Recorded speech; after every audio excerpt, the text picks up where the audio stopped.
Bluff City Media presents The Anthony Sain Show with your host, Anthony Sain. Now, let's get to the show.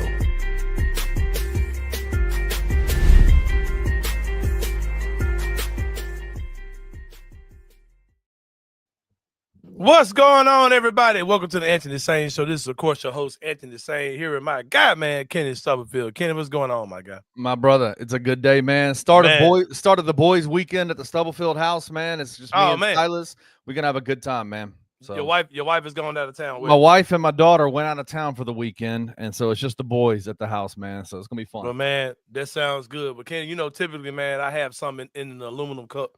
Yeah, you do. The world famous aluminum cup, man. Which you saw that. Did you see that? You see the water glistening and dropping above that joint.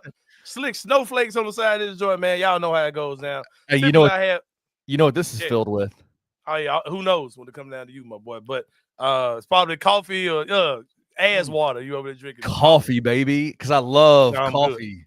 Good. I'm good. But Ken, like I said, man, I normally keep water here. Today, Kenny Stubblefield, I have the blackest drink possible, man. The Tahitian treat. I don't know if y'all know nothing about this right here. The blackest drink. This drink is made. Is that a grapefruit? Is that a grapefruit? Fruit punch, man. Fruit punch. Okay. So you ain't never seen Tahitian treat? Never seen Tahitian treat in my life. Don't worry about it. That's why I gotta get you up out here today, man. I got the blackest drink possible in my hand. I got the blackest guest possible, man. This is my guy, man. He's the owner, founder of Black Sports Online. My guy, Robert Littal. Kenny, we gonna holler at you, bro. Get my guy on there. Get him out of here, man. Man. This ain't your day, man. Take the day out. Go enjoy your kids. Mr. Littal, what's going on, my brother? Hey, man, I appreciate you having me on this beautiful Friday. I always try to say it's a beautiful Friday because this country's horrible, but it's still a beautiful day outside. Man, for sure, man. Glad to have you on, man. Kenny is one of my good friends, but it just wouldn't be right if I had him on here with the guy from Black Sports Online. Mr. Littal, I remember being on Twitter many years ago when I first got on, and I first saw your account, and I was just, my eyes just popped over, man. I was like, oh man, there's a black sports account here. like this is probably 12 or 13 years ago, right? Yeah. So I hopped on and I see people saying things, in your mention saying things like, man, imagine if they had a white sports online. I think you came back to somebody and said, bro, what do you think ESPN is? It's like, what do you think everybody is? You know what I mean? So I've always been amazed by you creating a platform for Black news, the way that we like for our news to be delivered to us, man. And that's on some real, if you know type stuff. I love your content. I think a lot of it is super informative. I think it's hilarious. Some people might, give you some negative criticism because some of the things that you choose to speak about. But I support what you're doing, man. You're definitely one of the guys I look at as one of my true silent mentors and just heroes out here doing your thing. So tell us more about Black Sports Online first, how it came to be, and why you think it's necessary for today's media climate. Well, I appreciate that. What's so funny about all of that is that those people and those individuals from 5, 10, 15 years ago that had a lot to say about what I was doing, you look around, everybody's doing it now. That's the lifeblood of sports and entertainment media, things that I was doing 10 years ago, which they said could never work and never be profitable.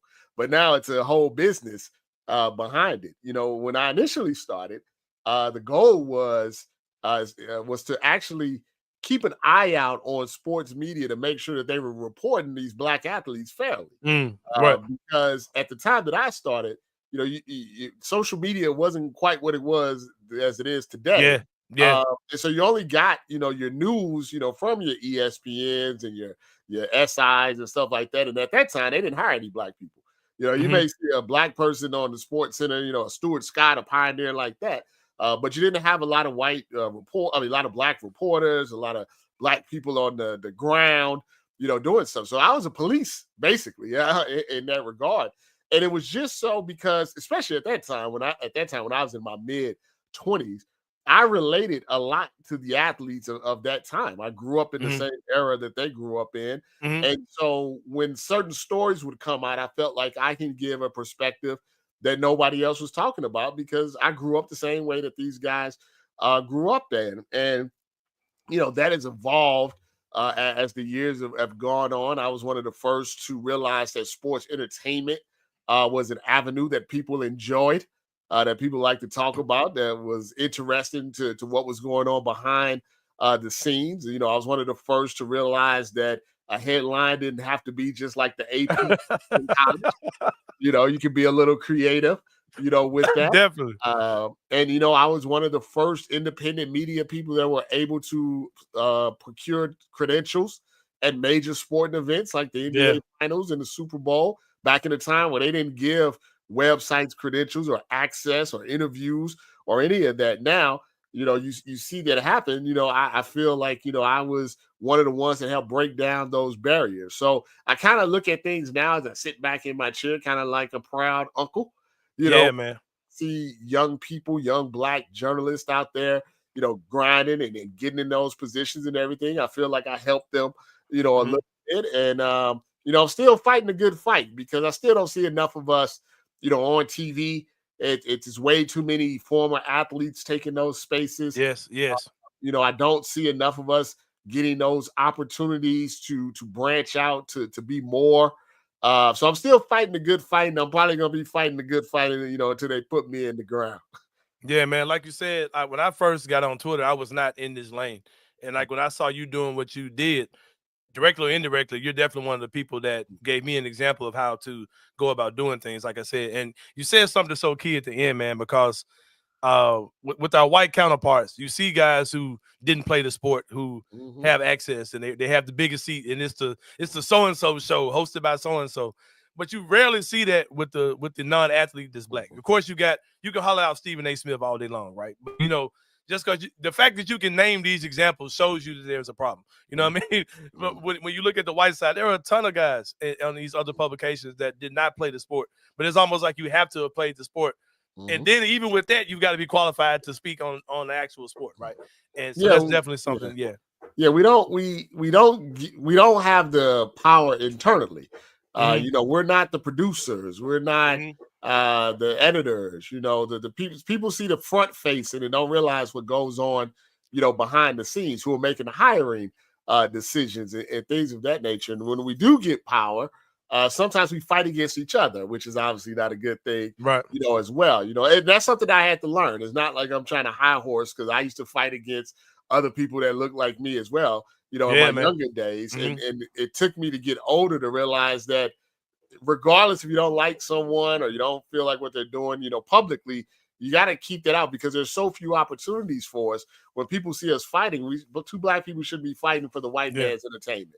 So I always tell people, look, you may not like this guy, you may think he's such and such, but try to keep it private, because you end up hurting each other's brand, from doing that. So we have to help each other more, which I don't see happening as much. That's why I always give props to people like you who put me on and put other people on, because we don't see that a lot. It's a lot of infighting, and I say it's doubly hard to fight each other and then fight the people that are oppressing you at the same time. I mean, we only got two arms. Yeah, for sure. I got a question from one of the people in the comments. You kind of touched on this a little bit, but my guy Jerry Davidson says, what's been one of the most rewarding and one of the hardest parts of your career and journey so far? Well, I think the most rewarding part to me was, kind of breaking through. When I went to my first Super Bowl, and I had that lanyard on, it said BSO, and I was your brand, yes. And I was talking to Bill Belichick, and Bill Belichick liked the question that I asked. It felt like it solidified everything that I had been working for. And I go to the NBA Finals, and I'm talking to LeBron, I'm talking to Kevin Durant, I'm talking to Steph Curry, and they're respecting, what I'm doing. It's solidifying that brand, getting into those spaces. It was something to me that it's like, man, it's hard work, doing this as an independent, but the hardest part is the opportunities sometimes just aren't there when you feel like you deserve it. You feel like you are better than what you're seeing, but you're not getting those opportunities, to show it. And I think that's part of any type of career journey. Somebody asked me, when they talk about offers of white sports online and this, say, well, if I was just me and I was white, somebody would offer me $20 million. Come on, man. Come on now. If I had everything exactly the same numbers, same followers, same thing, I would be, the offers would be coming in left and right and everything like that. So there's still a stigmatism. There's still a fight going on in there. I feel like I've accomplished enough in my career that I'm comfortable with that, but I'm not comfortable seeing it happen to other people. Yeah, man. I'm a one up you on that one, Robert. Don't mess around and be white and pandering to a black audience. Don't. Hey, what's the point of hiring a black guy when you just let a white guy be black? I mean, hey, what you know what I mean? Hey, we see that in the WWE as well, but I'm gonna leave that alone. It's a whole nother discussion on that. Another question for you, Robert, real fast. The Angel Reese situation. We got to get into it. She's had an amazing month, man. You're talking about BET Awards, NBA 2K cover, shoe releasing, 300 Club, putting up crazy numbers this month. We've known that she's definitely a draw. That she brings in the casual audience when it comes down to the WNBA. My girlfriend, for one, is a huge Angel Reese fan. Don't think she's seen the second of her playing in the actual game. You know what I mean? But she draws. She's a draw. You know what I mean? That's undeniable. And now we're seeing the basketball part catch up to her. She had a great season last year as well, but she's having a phenomenal season this year so far. So with that being said, why are they trying to pretend that the slander that we see, the vitriol, the negativity, the ignorance that we see online, why are they asking us to pretend as if these things aren't racially driven? Well, I think the situation that you're dealing with is that when you hit a certain level, which she's hitting, you just talked about, your girlfriend knows her for everything but not basketball. So that's a different level of fun. Like I always say, when it comes to athletes, there's athlete famous, and then there's, famous. My grandmama know who you are, famous. Yeah, when you're at the Met Gala and you're doing all of this stuff, and then you're beyond. It's like rappers, like you crossed over to another level, of fame. And anytime anybody black does anything, there's going to be a racial element to it. I mean, Beyonce made a country album. They made a whole other category just so she never win again. Like, this is not unusual behavior. Maybe I think it's unusual because the WNBA has never gotten this much attention before. So I think for Angel and for the Angel supporters, I think they have to be very, very careful in who they engage with and who they give attention to. I mean, when a guy with 39 followers gets to start a race war, like, that's not good. That's not helping Angel. That's not promoting her basketball. That's not promoting her brand. That's giving life to a nobody. Now, if Donald Trump says something, now we got to talk about that. We got to deal with you. If it's ESPN and they say, we got to talk about that. But we're not going to let anonymous trolls and people hijack the positive, which, like you said, is her basketball game is catching up to her social media presence. And that's a beautiful thing, because in the end, we want people to succeed. Most normal people want people to succeed. So we have to, I say, focus more on the positive and not get so easily wrapped into people trying to trigger us. Because when you say, oh man, Angel Reese had a double-double, you know what you're going to get in the background of that. You have to decide if that's worth giving those people acknowledgement. And I would say 90% of those people aren't worth your time, because without you, nobody is going to hear what they have to say. So celebrate Angel. The more you celebrate her, the more she plays well, the better, all of her money and her brands, the less this is going to be a thing, because you can't knock, accomplishments when they're actually happening in your face. Yeah, for sure, man. And like, it kind of makes it hard because somebody who's a true hoops head, like I'm fairly new to the WNBA, right? I can't say that I've been a fan of the WNBA forever, but Angel, like, I'm a person who Angel Reese kind of carried me over to the WNBA. It was I'm like, man, look at this. Like, this girl she got lashes, she got the long weave, she ghetto, like shit. Sign me up for her, man. Like who is this lady? You know what I mean? So I was drawn in because of her. And then then I heard about Caitlin Clark through her. And there's no lie, I found out about Caitlin Clark because of the incident with the you can't see me thing. That's how I found out about Caitlin Clark. Then I found out Caitlin Clark was a hooper, and now I'm a fan of both. And it kind of makes it hard to pull for Caitlin, not because she's not an awesome player, not because she's an evil person or something, but just because of the people that pull for her and the crap that's coming with it. And I look at the same thing like with a Cooper Flag, right? Cooper Flag made his debut last night. Going to be an amazing player in the league. I think I love that the defensive players are coming in. Guys are being able to hang their hat on defense coming in. We were calling these guys stars day one. You know what I mean? Guys like Cooper Flag. But and I was thinking about this too. Like, okay, why are we getting that same level of vitriol? Because it seems like if I'm one of the bad people, it seems like Cooper Flag should be the poster boy of even more a higher level of ignorance. You're talking about probably without a doubt the best American-born white basketball players. Let me tell you why. Let me tell you why. Because they know they can trigger WNBA fans easily. Yeah. NBA fans are hardcore. So if somebody calls Cooper Flag a white boy, they might care. You know what I'm saying? It's the same effect. You know, it's like a relationship. Like, you know the trigger words of your partner. So, you know, you tell you if your partner doesn't care about, you know, you drinking beer or whatever, right? But she cares about you leaving your socks on the floor. Yeah. You know, so they're both mundane things, but one is a trigger. What they found out was that you can say anything about the WNBA, and it just triggers people. They go too far with it. Whereas the NBA, I guess, has been born and raised off being clowned. So Cooper Flag can go 5 for 20. People call him. I saw people call him a buzz. People saying, "Oh, there's great white hype." I saw all of that, but it doesn't. It doesn't have the same effect because it's taken more as a joke. You know, it's not taken seriously. Whereas with Angel Reese and Caitlin Clark, if Caitlin Clark misses 10 3-pointers and somebody makes a joke, people lose their mind. You know, and if Angel Reese bricks 7 layups in a row and they make a joke, people all of a sudden think she's Rosa Parks. Like it's too extreme on both sides. Whereas in the NBA, people crown Michael Jordan, people crown LeBron James, Kobe Bryant, RIP. They're clowning a deceased Kobe Bryant on my. So I think the NBA should build.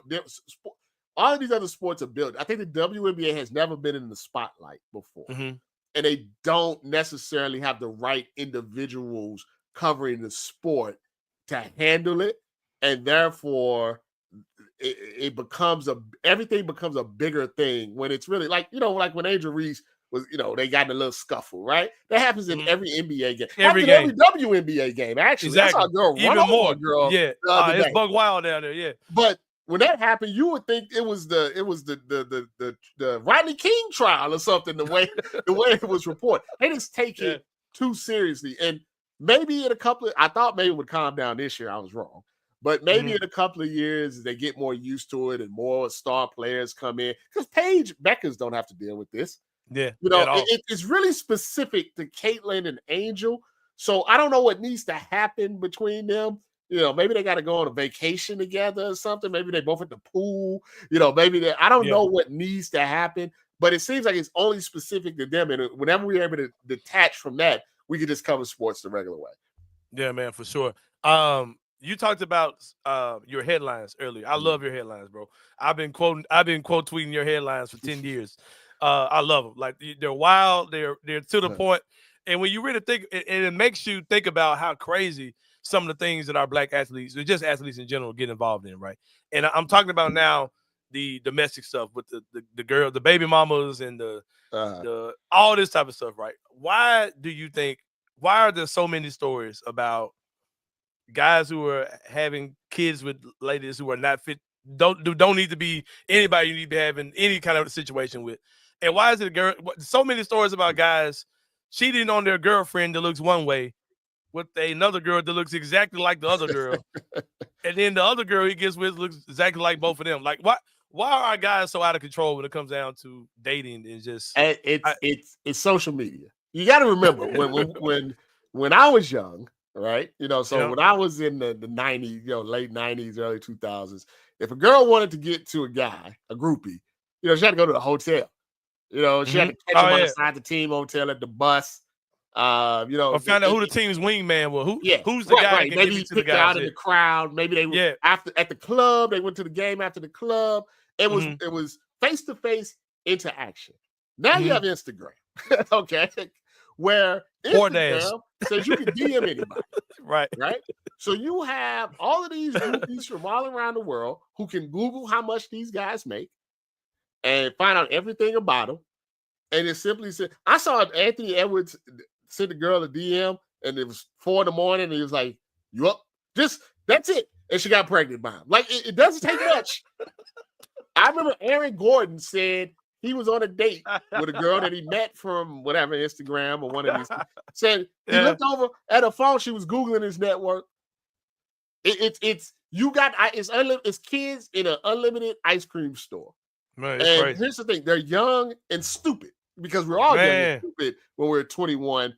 So, and if you notice, most of the girls, when you see these stories, they're a little older. They're in the 30s, late 20s, and these guys are 22.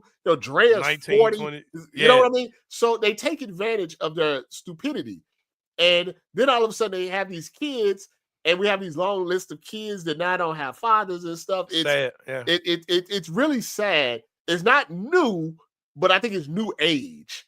Yeah, and it's definitely new age. Listen, here's the thing: you ask, why is it the same girl? Because an educated woman, a woman that's going to school and has some respect for herself, is not going to be in any man's DMs half naked throwing herself at it. Right. Her page is not going to be filled with 95, string bikini pics because she has some self-respect for herself. So the pool that they are dealing with is all of the same people. It's all the same. It's pretty much a proto. It's a Kim Kardashian. I was just about to say that. And that's all they are. Because how many Kim Kardashians do you need, bro? It's a Kim Kardashian clothes because the girl that's working her way through college and wants to be a doctor or a lawyer and stuff. It's not like I want to be Anthony Edwards' fifth baby mama.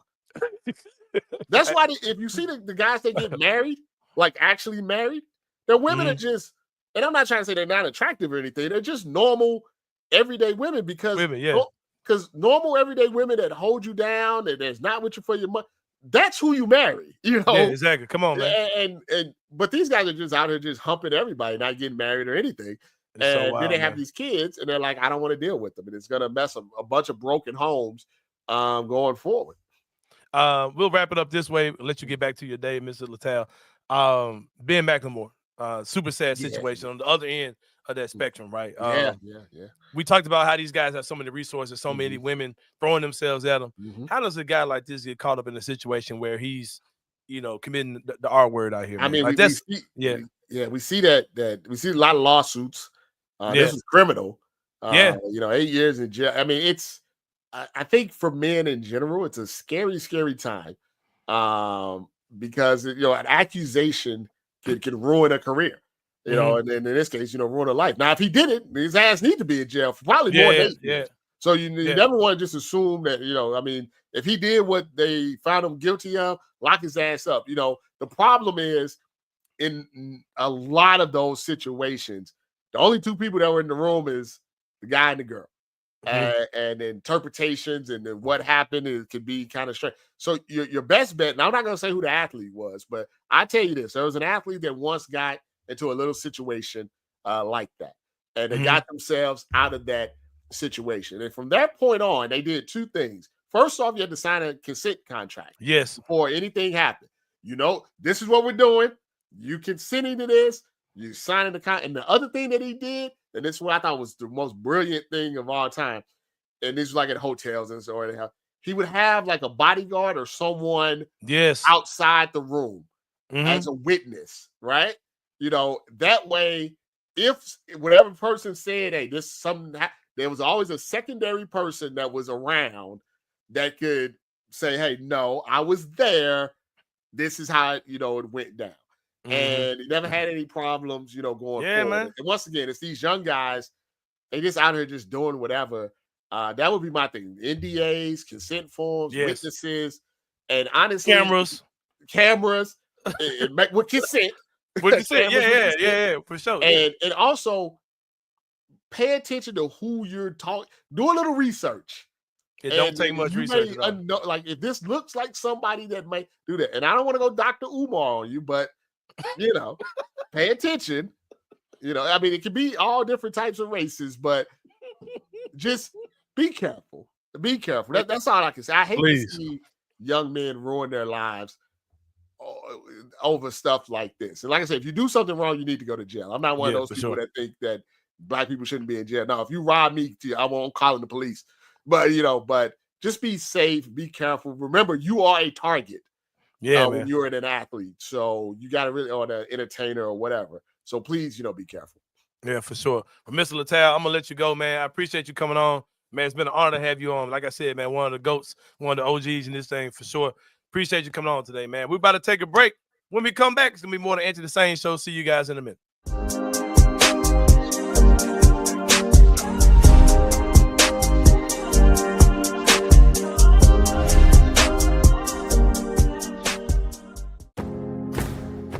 Looking for an alternative to alcohol or conventional medicine?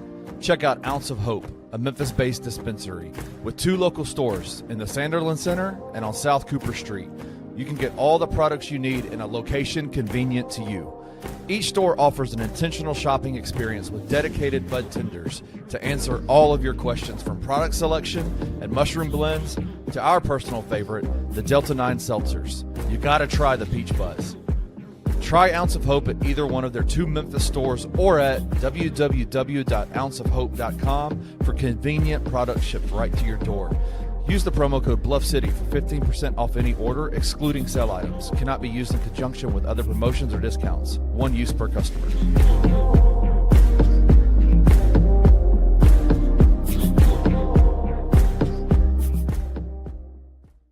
He knows his role. He has no illusions of grandeur here. You come in, you don't think like, oh, well, I'm going to be the superstar now. No, you come in and you're like, I was drafted for this reason. I know my role. I'm going to play defense and I'm going to shoot.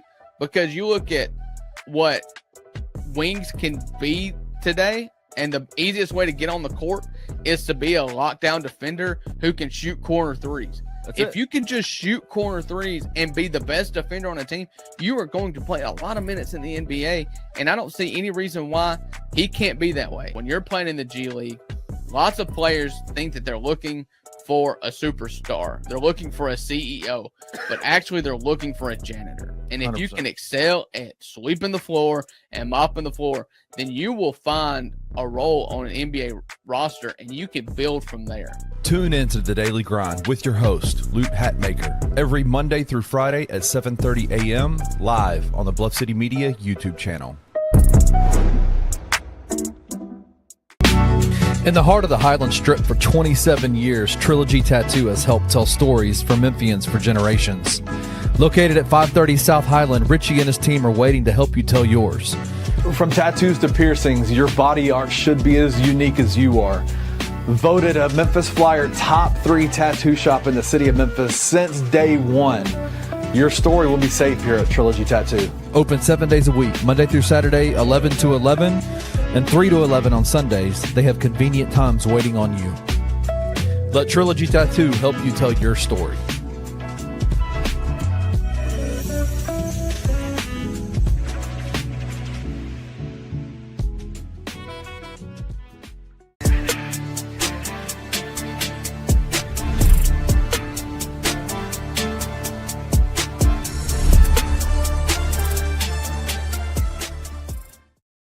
All right, y'all. Welcome back to the Anthony Sain Show. Shout out to our guest, man, Robert Littal, man, of Black Sports Online. Man, just a GOAT, man. You can tell a guy who's just been doing this for a long time, man. Just the way he goes about doing it, just speaking straight wisdom. Hey, we need to send that interview to the NBA, to the rookie camps. Yeah, for real. That job was on, bro, for sure. Yeah. I liked what he said. I like that he said, "Listen, man, there comes a certain point in time where there's certain things that happen." You were talking about the Ben McLemore situation. We're not in the business of trying to say to anybody that like women should not be believed when they're told what happens. But what you guys were talking about was, as men, you had to be wise, man. Wise, the wisdom of how to move in this world, right? Like how to move with newfound fame, newfound money, newfound circles of people that you run with. Like that's such a beautiful thing to talk about, because it's wisdom, man. Like you gotta have wisdom. You gotta be smart. And sometimes, man, a situation can start off one way and just go wrong. Like you can just flip in the middle of the whole thing, man. So like, but yeah, it's a super sad situation to see what happened in that situation with Ben McLemore. Yeah, and like I said, for the guys who are getting caught up in the false situations, y'all ain't victims either, man, because it's too much stuff, too much technology, too many documents that you can have. We joked about this a few weeks ago, but it was some serious elements of truth in that, man. Like, there are ways to protect yourself, man, where the intent will not be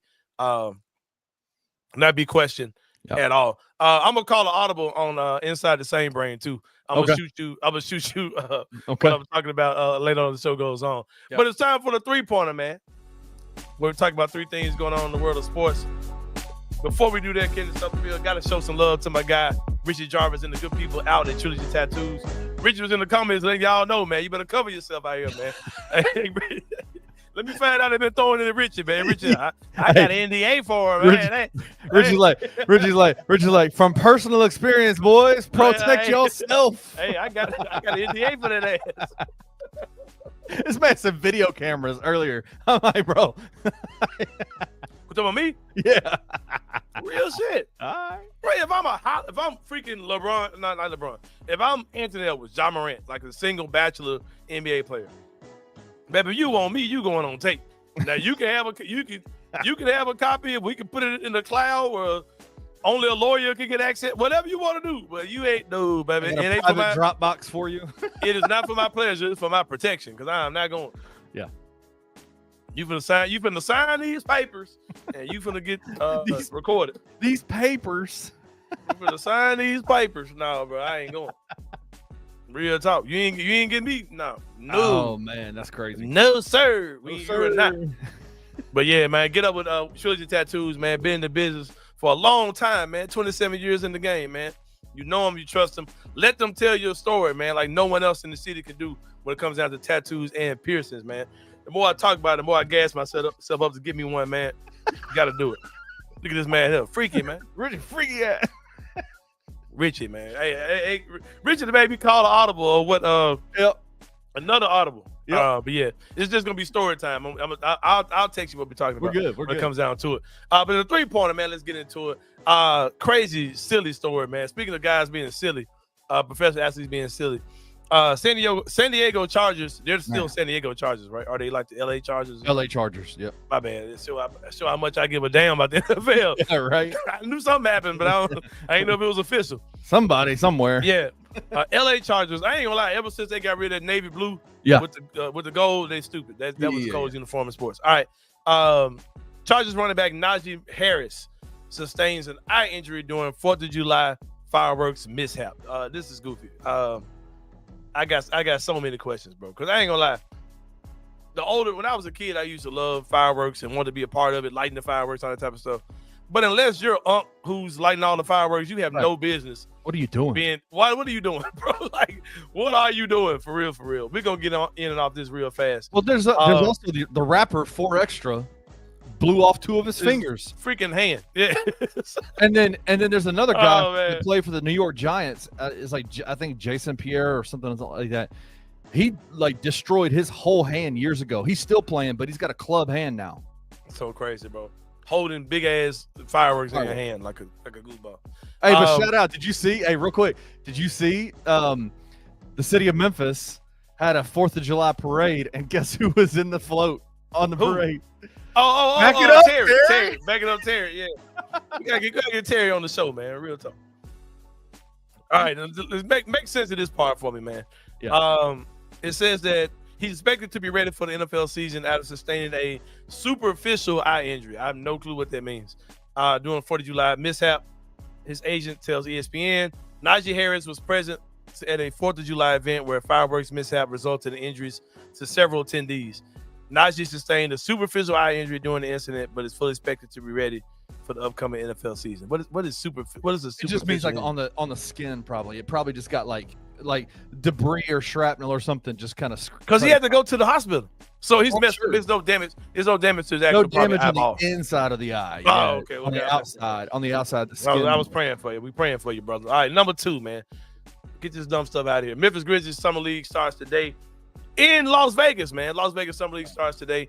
Hang on after the show, man. The show is going to flow right into something we're experimenting today. We want y'all to be a part of it. We are going to live watch the show.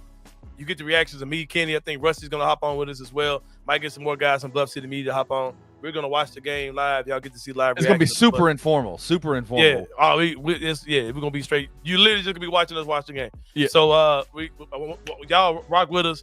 Hop into the comments. It's going to be a fun time, man. I I might get some of my media friends to pop in if they can as well. Yeah. See if we can have some fun with that during the game. But I wanted to talk about 2 articles. DeMichael Cole and Drew Hill have been busy today for real. Drew Hill had an article today about Tomas Isolo. A couple things I'll pull out of that article, Kenny. I like this article for sure, man. First of all, I did not know I didn't know his dad was a hooper. His dad played on the Finnish 18 and under national team, or something like that. And I think that he ended up moving to Germany in one part of his life, and that because he said if he stayed in Finland, he probably would have gotten involved in hockey. Yeah. But his move to Germany got him playing basketball. There was a super cool moment where they said that they would do this drill, and at the end of the drill, they would get one of the assistant coaches to dunk a basketball. And if you couldn't do it, Zach Edey would lift you up and like manually dunk you with the basketball, which is crazy, bro. Zach Edey is a monster. But wait, what?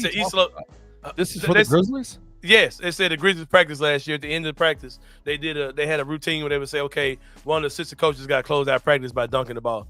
And if you couldn't dunk, Zach Edey would lift you up and kid dunk you. Like a little kid. Yeah. There's an Esau was like, no, I'm good. And they said he did a back scratcher. They said he did a full tomahawk. Like Isolo can dunk? Isolo can still dunk? They said they was like, oh shit. I'm sorry. On just man code, ain't no other grown man picking me up and put me in a basket like that, bro. Especially like Zach Edey big ass, but no. Jeez. They said Isolo was like, no, I know my countrymen. I haven't. No Conrads. He ain't from Russia, bro. He's not Russian. I know. I offended the whole nation of Finland, but anyway, I apologize. Yeah, because they said he cocked the whole back. He gave him that gentleman vote. They said everybody went crazy. That is wild, bro. That Coach Isolo still got hops right there for sure. But I can't get over the Zach Edey. I gotta see video of Zach Edey putting a hit, lifting up a grown man and put dunking Anthony it. Carter in the rim, bro. Like, what are we talking about? Hey, putting Noah LaRoche in the this little buff ass, tight shirt ass. Oh man! And he talked about how he was a big fan of the Jordan era Bulls, and talked about his coaching philosophy, attacking high pace. He talked about how crazy it was during the interim time, having to get things going. He said, I was trying to implement as much as I could, take away as much as I could, but there's no way that you guys actually saw how I'm going to coach. And they said he pretty much said that a lot of things you're seeing in Summer League now will be mimicked on the court in real games. Can you just imagine what all this is going to look like when the main roster is That's doing what I'm saying, too, because we talked about how you talked about yesterday how if you're excited about Gigi, his role, that Santi's role is probably going to look the same. I am so intrigued, and I hate that he's hurt, but I really want to see what he has planned, how he plans on using Jaren. Oh, Jaren. Yeah, Jaren. Yeah. Yeah, I'm super excited about that.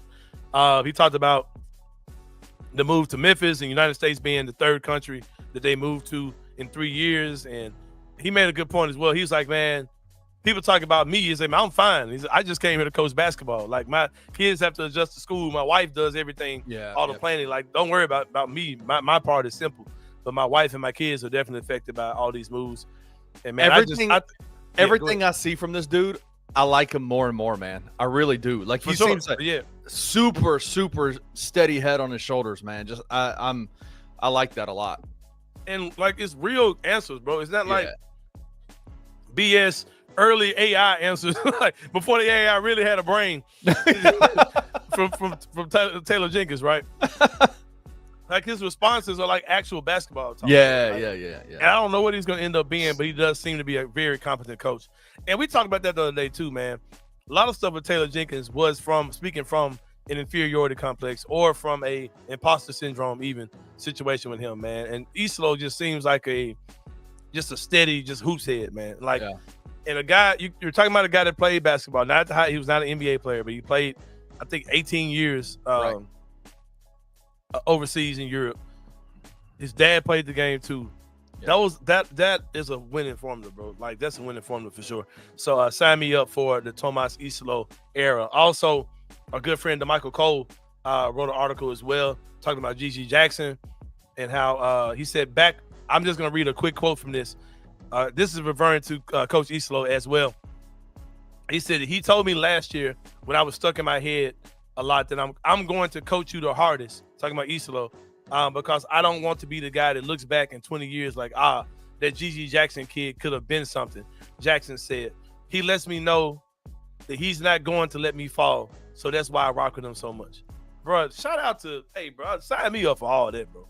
Sign me up for all that, because that means that Islo, like, identified him last year, like, bro, basically saying, bro, I see what they doing with you. You on some bullshit your own self, but, bro, I got you, bro. Right. Wait till the summer. If I get this gig, I got you, fam. And I'm excited for all those type of things when it comes down to Coach Islo and Gigi. Also, the Michael Cole on their latest episode of Locked on Grizz.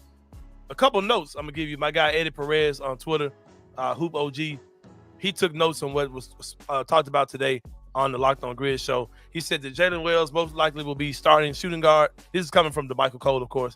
He said that Jalen Wells is likely going to be the starting shooting guard.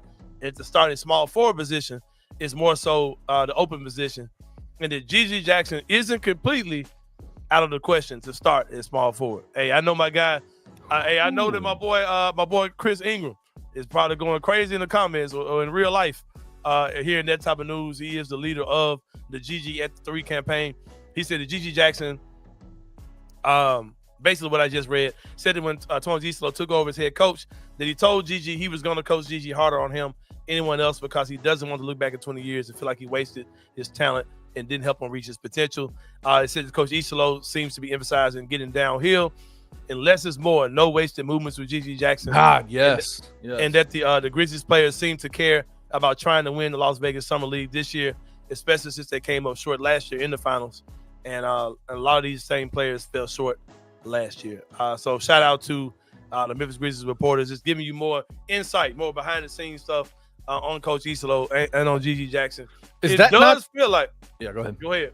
It does feel like – go ahead. You got it. Go ahead. Is that not the ultimate – Is that not the ultimate goal? Shout out StreamYard and your lag. Yeah. Is that not the ultimate goal for the Grizzlies, to be able to have – Jalen Wells and GG Jackson be in that starting lineup with John Jaren? It'll be awesome. With bro. With Zach too. Like, is that not the ultimate goal? Like, if you could keep it that way, that's why they signed them to the 4-year contracts they have them on. Is they trusted in these guys. That's what they want.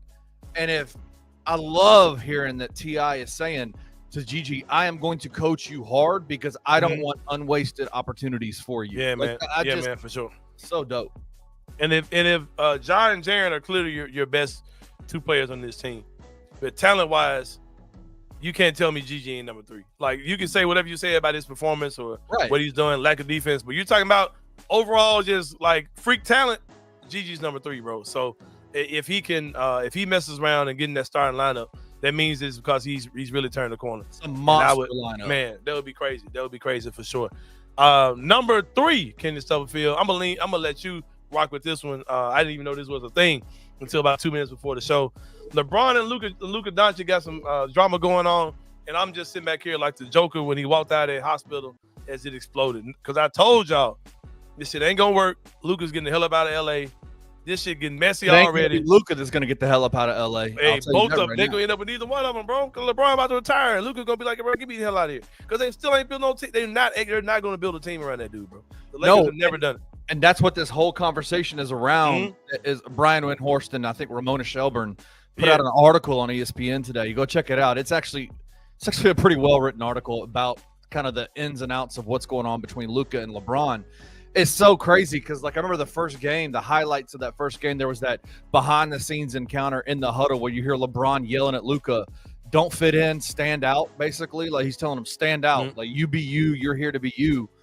And it's clear, based on the reporting in this article, the Lakers are making Luka Doncic's comfortability with the Lakers and a potential extension. They're making that a priority, right? Like, they talk about this dinner they had at this really fancy restaurant in LA called Craig's, where they had a binder full of, like, players we want to put you with, players we want to, like, the extensions and all those kinds of things, how we want to work this out and make you the focal point. And then in the background, you see LeBron come out, and he's saying basically through Rich Paul, his agent and his lifelong friend, bro, we're not happy about this. Like, we're not happy with the levels of disrespect that you're showing LeBron by focusing on Luka. And he Who do you says, think they go for you? Dude, you 41 years old, bro. 41. His big thing is, he said LA has made their choice because they didn't extend LeBron, which is why he opted into that $52 million. They made the right choice, bro. Right. But what they're saying is like LeBron is saying his whole thing is and I don't want LeBron to go out like this, but this sounds like He going out like this. It sounds so bad. He's like, I made the choice to come to LA. Luka didn't. He got traded here. I should be rewarded for what I've done. That's not how the NBA works. Not how the NBA works, is it? At all. The man sound crazy, bro.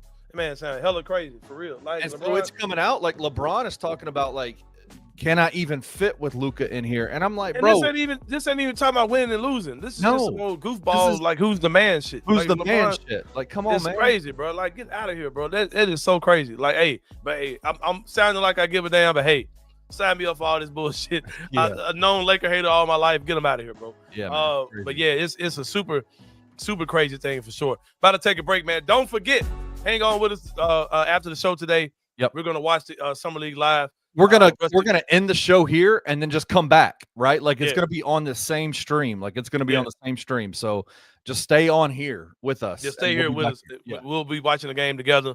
Hop in the comments. Tell us stuff y'all like. About to take a break, man. When we come back, we're going to wrap this thing up for Inside the Same Brain. This is going to be a pretty funny thing. Just ride with me, Ken. I got a story to tell with you. I got you, bro. All right.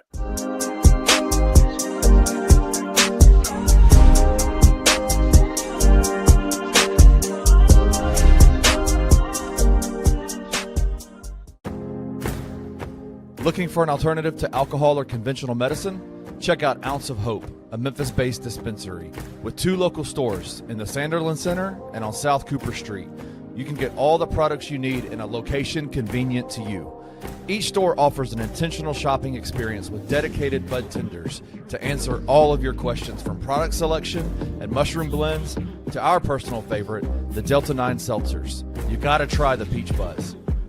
Try Ounce of Hope at either one of their 2 Memphis stores or at www.ounceofhope.com for convenient products shipped right to your door. Use the promo code BluffCity for 15% off any order, excluding sale items. Cannot be used in conjunction with other promotions or discounts. One use per customer.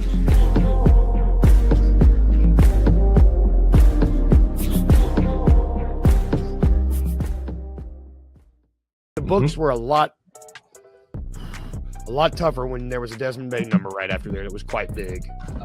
They were. And so what we've done is created flexibility that Zach Kleiman loves, right? Like we all know that's what he loves is cap flexibility. We're not even over the luxury tax. Like we're a tax-free, essentially a tax-free team. There's still going to be some moves made. Like I said in our group chat yesterday, I do expect like a second wave of free agency to kind of hit once all the books are settled and this free agency kind of settles. Everybody sees where they are. They're just very afraid of the taxes and the salary cap and all the things that come with that, right? We want to avoid that like the plague.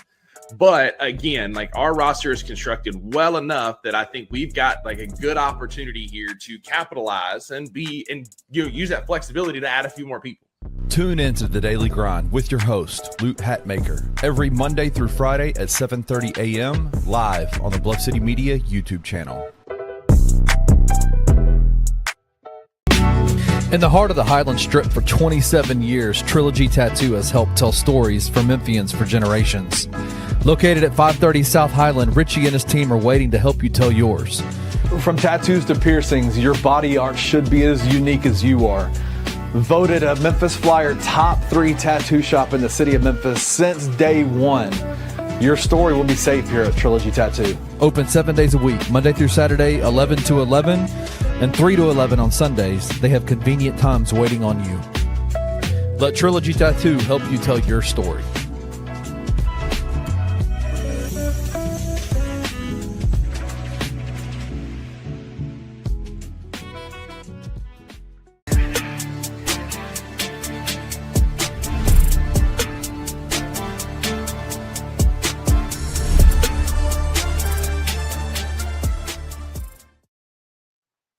All right, y'all. Welcome back to the Edge and the Sain show. Let me switch out of my AirPods, Kenny. So Oh, you're good. Hey, we had a comment in the comment section. Watching from Finland, Glad to see the ESOLO coverage. Shout My out dog. Finland. Let's Hey, go. my SC. guy. My guy. I don't know if y'all have terms of endearment out in Finland, but my whatever y'all call yourself, appreciate you, my guy. Hey, Hey, what's the nickname they got for Laurie Marketing, bro? They call that man something. He got a cold nickname, bro. Let me see. Laurie Marketing. Anyway. But shout out to apologize for the offensive Russian talk earlier. Yeah, too, brother. Yeah, we apologize for that, man. We didn't mean that. The finisher, Magic Markkinen, the finisher. That's the two that are up that I think see. it's the finisher is what I think that's what it was. Yeah, man. Hey, that's what I'm talking about, bro. Sign me up, man. Sign me up for all that. Let me switch out of my because I got Julia sitting next to me because she's gonna have to help me navigate through this story, and I can't hear it with the AirPods in. So give me 1 second, bro. Okay. He said, "No problems. We can take a joke." Shout out. Listen. Shout out, man. Man, Finland. Come on. Stand up, Finland. That's what I'm talking about. Hey, my guy, if you on Twitter, man, follow me on Twitter. Yes. And DM me and I'll follow you back, man. I need some Finnish correspondence. There's our two Twitter handles right up underneath our names, man. Follow us, BCM Grizzlies, BCM. Check us out, man. Sain Asylum, Kenny B. Yeah, follow us, man. All right, so I got Julia next to me. I was gonna hop on, man, but our women gotta be, man. They gotta be, A1 before they hop on. You can't spring that. You can't do that. Come on. Well, all right, bro. I'm gonna tell a story that was on Facebook. So if you're talking about brothers being careful today, man. Yeah. It's a local brother. This gentleman looked like he was about 55, like probably about 50. He looked about 10 years older than me. Julia said she think the man was damn near 60, but.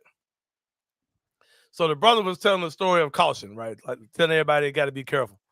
So he says that he meets this young lady on TikTok, right? He said, I meet this young lady on TikTok, and we decide to get together. She says that I'm having car problems, so can you pick me up? I'm like, all right. I'm like, that doesn't sound too 2025. That's one of those things where you get an Uber or. She's like, well, can you come pick me up? He said, well, pick me up from Walmart on Elvis Presley.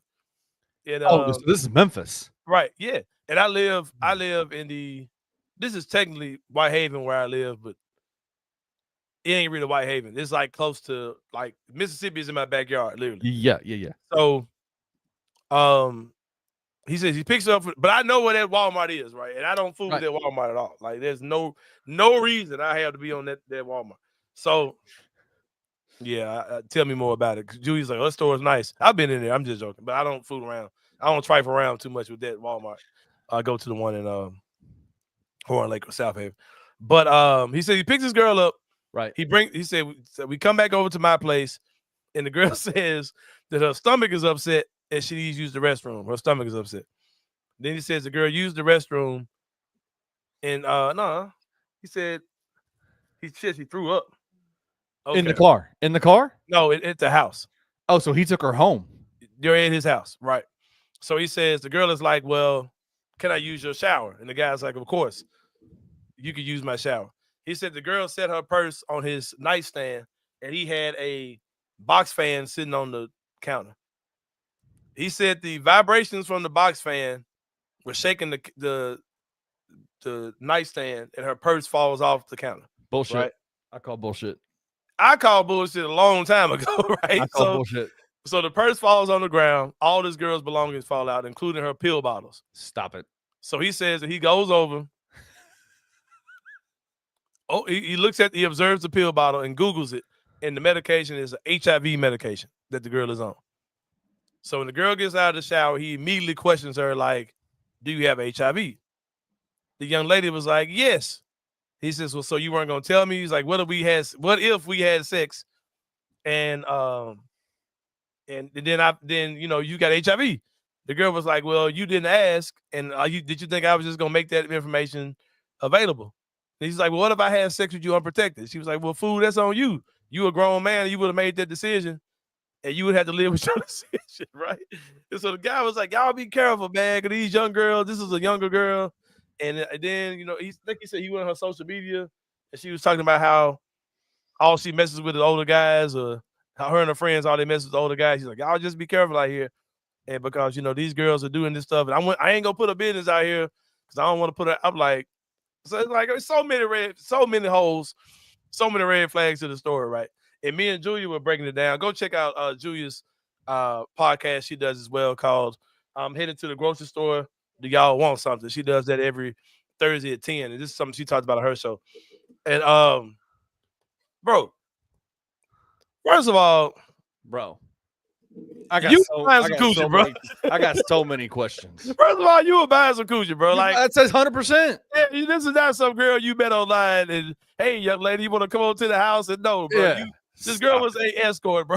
It was just this young lady is a lady of the night, bro. Like that's why you don't want to put her out there because you also would be exposing yourself as being soliciting a prostitute. Like, come on, bro. Like you 60 years old. This girl's in her 20s. You picked her up from the Walmart because they're not gonna let you pick them up from where they actually live. That's not happening. And even if you ordered them an Uber, you would have to put in the address. So that's why you went and got this girl from Walmart, which is probably her pickup spot for everywhere. She probably tells everybody to meet her at that Walmart on Elvis Presley. So,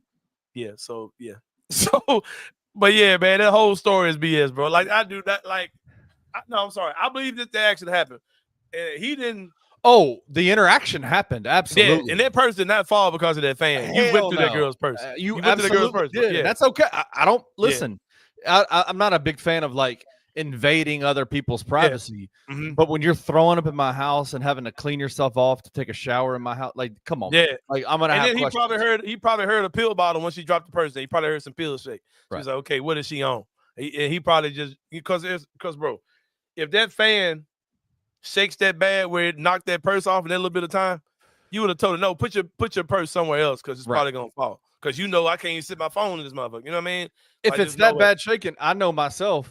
I'm gonna before I was married, I would have turned that fan off before the girl got in there because if it's violently shaking that bad, that's awkward. Like that's kind of embarrassing, right? Yeah, like, man, exactly, bro. That dude straight up capping, bro. But oh my God, it was still a tale of caution, like I said, to help somebody out. Hope that helps somebody. But if you're out here buying booty, man, don't buy it from the girl that tells you to meet her at Walmart or Elvis Presley. That's the only cautionary tale I have. Yeah, man. It's crazy. Can't do it. It's a wild world, man. It's a wild world out there, man. That's why I agree with Richie, and I know you do too.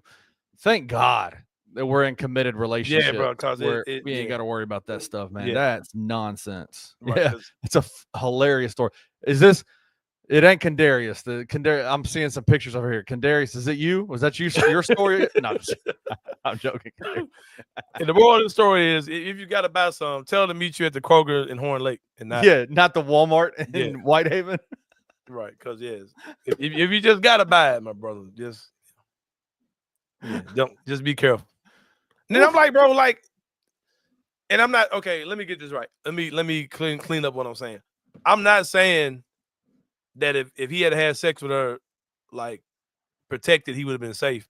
But why is having sex unprotected with somebody that you're about to sleep with your first time meeting them on the table anyway? You know what I mean? Like, why is that even a question? Like, you literally met this lady for the first time and you were fully prepared to sleep with her just then. And she came home and took I think the whole part about her stomach being upset, I think all that was a lie. Yeah. I think that was just part of the transaction. You get a prostitute, you go take a shower, y'all do the do. And I think the fact that you were even considering going bare was insane. But yeah, man. If that man is literally 60 years old, it's by the grace of God. If he's making decisions at 60 like that, yeah, man, it's by the grace. You need to go get a wife, man. Settle down and be a family man, bro. For real. You're too old to be a fuckboy anyway. Oh, listen, come on, man. He said, I've been ugly my whole life. I learned from Napoleon, you got to have skills. Got to. Well, man, this is technically the end of the show. Yep. We're about to take a break.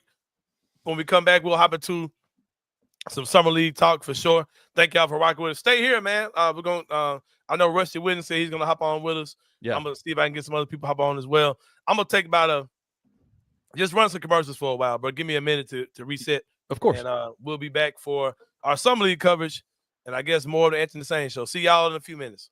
Thank you for listening to the Anthony Sain Show. If you enjoyed this episode, leave a rating and a review wherever you download your podcasts. Also, like and subscribe to Bluff City Media's YouTube page. For comprehensive coverage of Memphis sports, head over to www.bluffcitymedia.co and find out how you can become an insider. We will see you back here next week.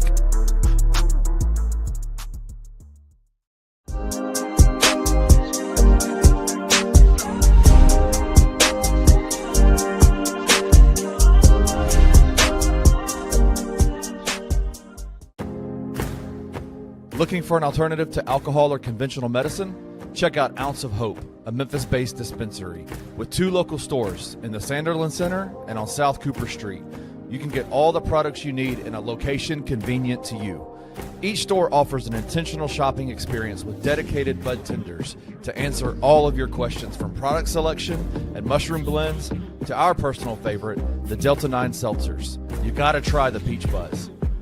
Try Ounce of Hope at either one of their 2 Memphis stores or at www.ounceofhope.com for convenient products shipped right to your door. Use the promo code BluffCity for 15% off any order, excluding sale items. Cannot be used in conjunction with other promotions or discounts. One use per customer.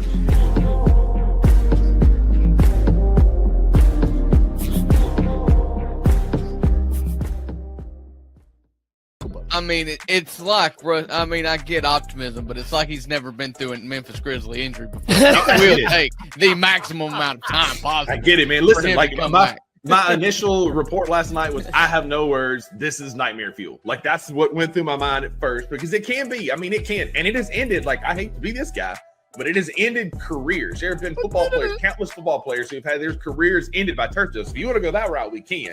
But I'm going to choose optimism and say it's going to be 3 or 4 months before he's back playing. Heard it here first. Ask Dr. Buckets. I'm speaking it into existence that Jaren is playing basketball on Thanksgiving. It's just disappointing. You're like coming right off the heels of this $240 million max extension. It's like, this is the last bit of news. He's going to get that money regardless whether he's got 1 foot or 2 foot or whatever is going on, and he deserved it. He could have a Deion Sanders foot, and he should still sign the contract. Tune in to The Daily Grind with your host, Luke Hatmaker, every Monday through Friday at 7:30 a.m. live on the Bluff City Media YouTube channel. In the heart of the Highland Strip for 27 years, Trilogy Tattoo has helped tell stories for Memphians for generations. Located at 530 South Highland, Richie and his team are waiting to help you tell yours. From tattoos to piercings, your body art should be as unique as you are. Voted a Memphis Flyer top 3 tattoo shop in the city of Memphis since day one. Your story will be safe here at Trilogy Tattoo. Open 7 days a week, Monday through Saturday, 11 to 11, and 3 to 11 on Sundays. They have convenient times waiting on you. Let Trilogy Tattoo help you tell your story.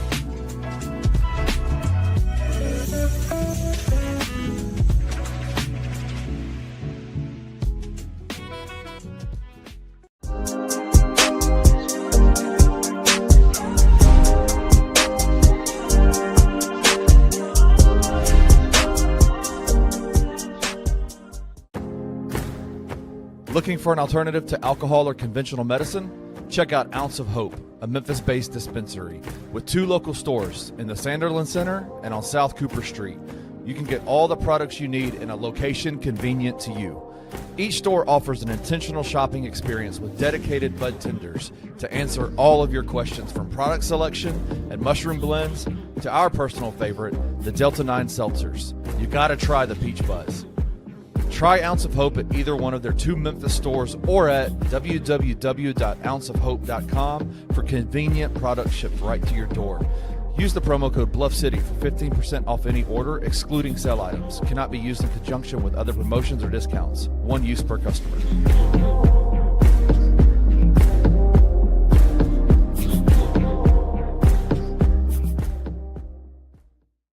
I'm with you. Like, it's been tough for him. It's been hard to watch because I just remember kind of the excitement you and I had when he got drafted to Golden State. Like, we talked about it. He was the perfect fit for them. Playing next to Steph and Clay and Draymond. And for whatever reason, it didn't really work out there.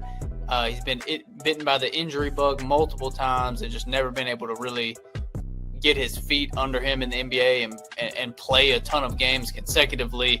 And then with the latest injury being in the first game of the season this past year, tearing his Achilles, like, it's just been really hard to watch for someone that we, did have a close relationship to. So I really don't have anything negative to say about him at all. But it is tough because we thought he was going to be one of the best. Surefire. No doubt.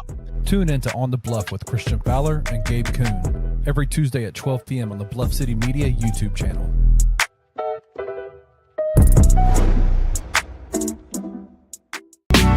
In the heart of the Highland Strip for 27 years, Trilogy Tattoo has helped tell stories for Memphians for generations. Located at 530 South Highland, Richie and his team are waiting to help you tell yours. From tattoos to piercings, your body art should be as unique as you are. Voted a Memphis Flyer top 3 tattoo shop in the city of Memphis since day one. Your story will be safe here at Trilogy Tattoo. Open 7 days a week, Monday through Saturday, 11 to 11, and 3 to 11 on Sundays. They have convenient times waiting on you. Let Trilogy Tattoo help you tell your story.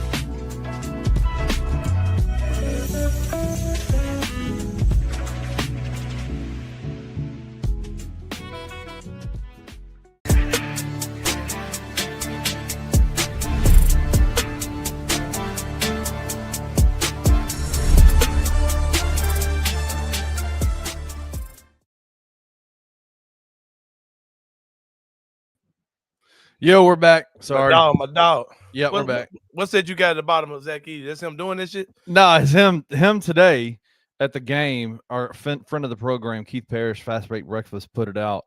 Look at that beard, bro. Damn, it may look like Elegante. You remember the wrestler? You know what I'm talking about? Still wearing the world famous Carhartt shirts, man. I love it. So funny, bro. I'm gonna step away one more time, bro. I'll be right back. You're good. Take me out. All right. I'm here with y'all watching the game. It's 8-7, 7 minutes and 17 seconds left in the first quarter. Haven't been able to watch a little bit of it. Looks like I can't even tell what the breakdown. I think I've seen Armando Bacot grab a couple of rebounds, which is good. I still think Armando has a two-way opportunity, possibly. I know Anthony disagrees.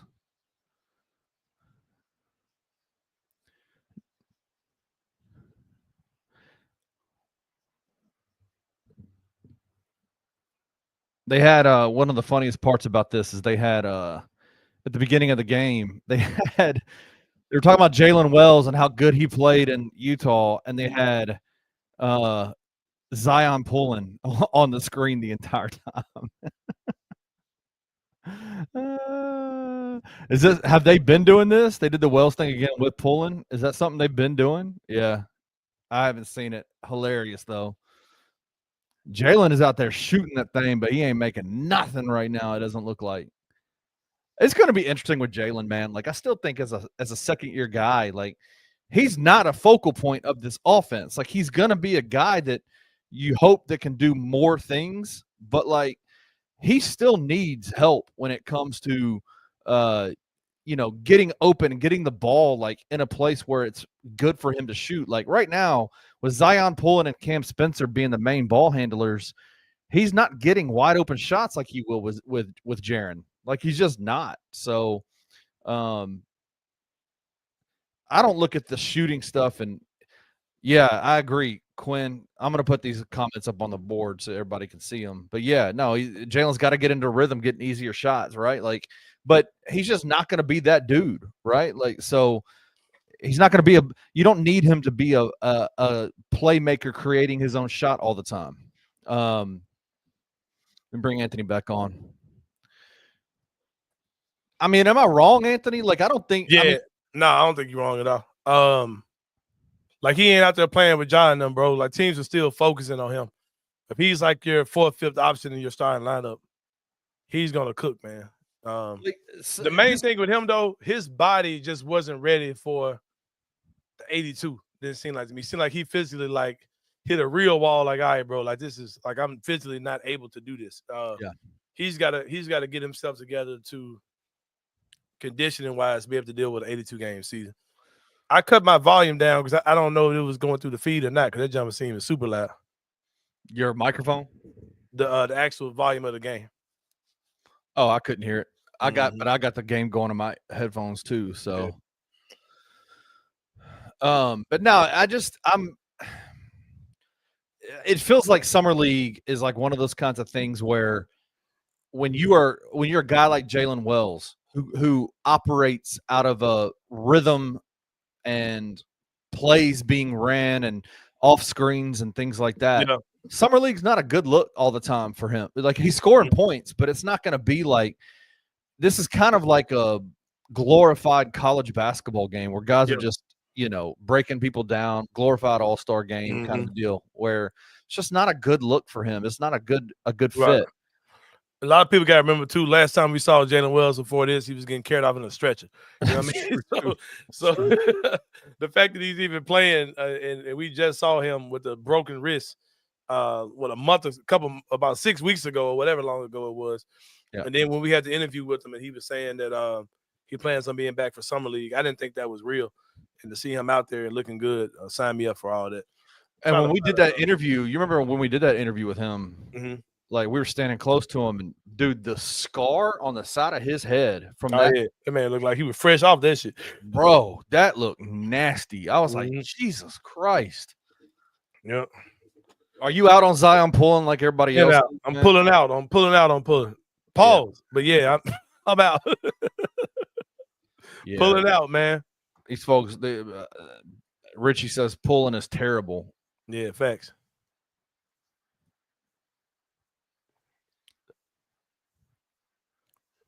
Yeah, Tatum being gone gonna suck for them folks. Oh, they're trying to hype up Jason Tatum working out, and maybe he's gonna play. Ain't no way. way. You think Boston gonna flat out tank this year? Ooh, Jordan Walsh, nice shot. It kind of feels like it, doesn't it? I mean, I guess true tanking is if Jaylen Brown's on the move, right? Yeah. Like they already got rid of most of their guys. Like they got rid of. No, I'm saying I would tell Jaylen Brown, man, look, just get through the season, bro. Like you don't want to trade him, then you come back next year, and you got all your dudes. Plus you get you another dude. Oh, they got him working out with the boot on. Who? Jason Tatum. Man, stop it. Man, tore his shit up again. Are there levels to those tears, though, man? Like severity levels? I guess that'd be a question for Rusty when he's able to get on. Yeah, I don't know. I mean, I think there's partial tears, full tears, maybe. I don't know. Hey, who was dude 34, bro? He been kind of doing his thing. The big white dude? Yeah. Lovering from Utah. Played for Utah last year, I think. Jason Tatum was so corny, bro. That's my dog, man. That man could not shake the allegations, though, bro. My feet behind your job, bro. At least I think it is. Let me see if I'm live. Oh, he just airball. Your boy Lawson Lovering just airballed a free throw, bro. Yeah, I see that. I'm seeing him at the line right now, man. Quinn says Boston's tanking for AJ. AJ, do you know who AJ is? Yeah, the kid's supposed to be number 1 next year. Yeah, Deben Sante, I think is. And of course, that's where he's going, bro. Just because it's the how rigged this shit is. Is my boy playing today? Isn't that man playing for Utah next year for college? That's crazy.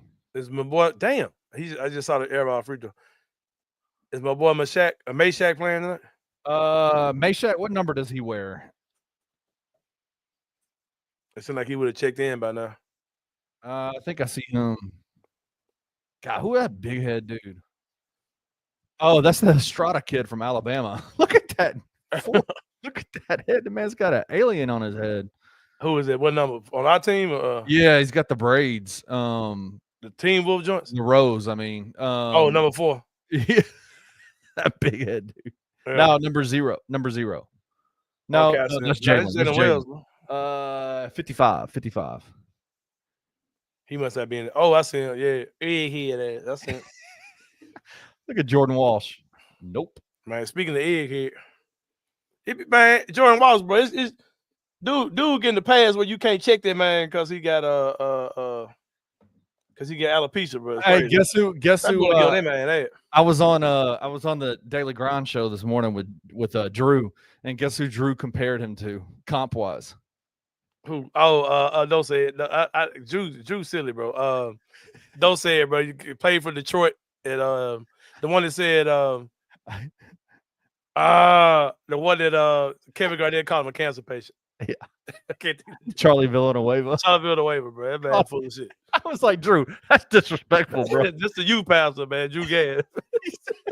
Drew said his game reminds me of Charlie Villanueva. And I was like, are you talking about the two dudes with alopecia? Only two dudes in the league. Hey, you talking about the lazy comps, right? Like you comparing white boys to white boys and black dudes to black dudes. Like comparing alopecia sufferers is insane.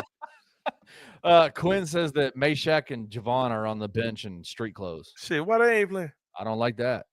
Well, Javon has apparently, according to Drew, I didn't know this because I didn't watch the last game. Javon has a soft tissue injury. I don't know exactly what that soft tissue is.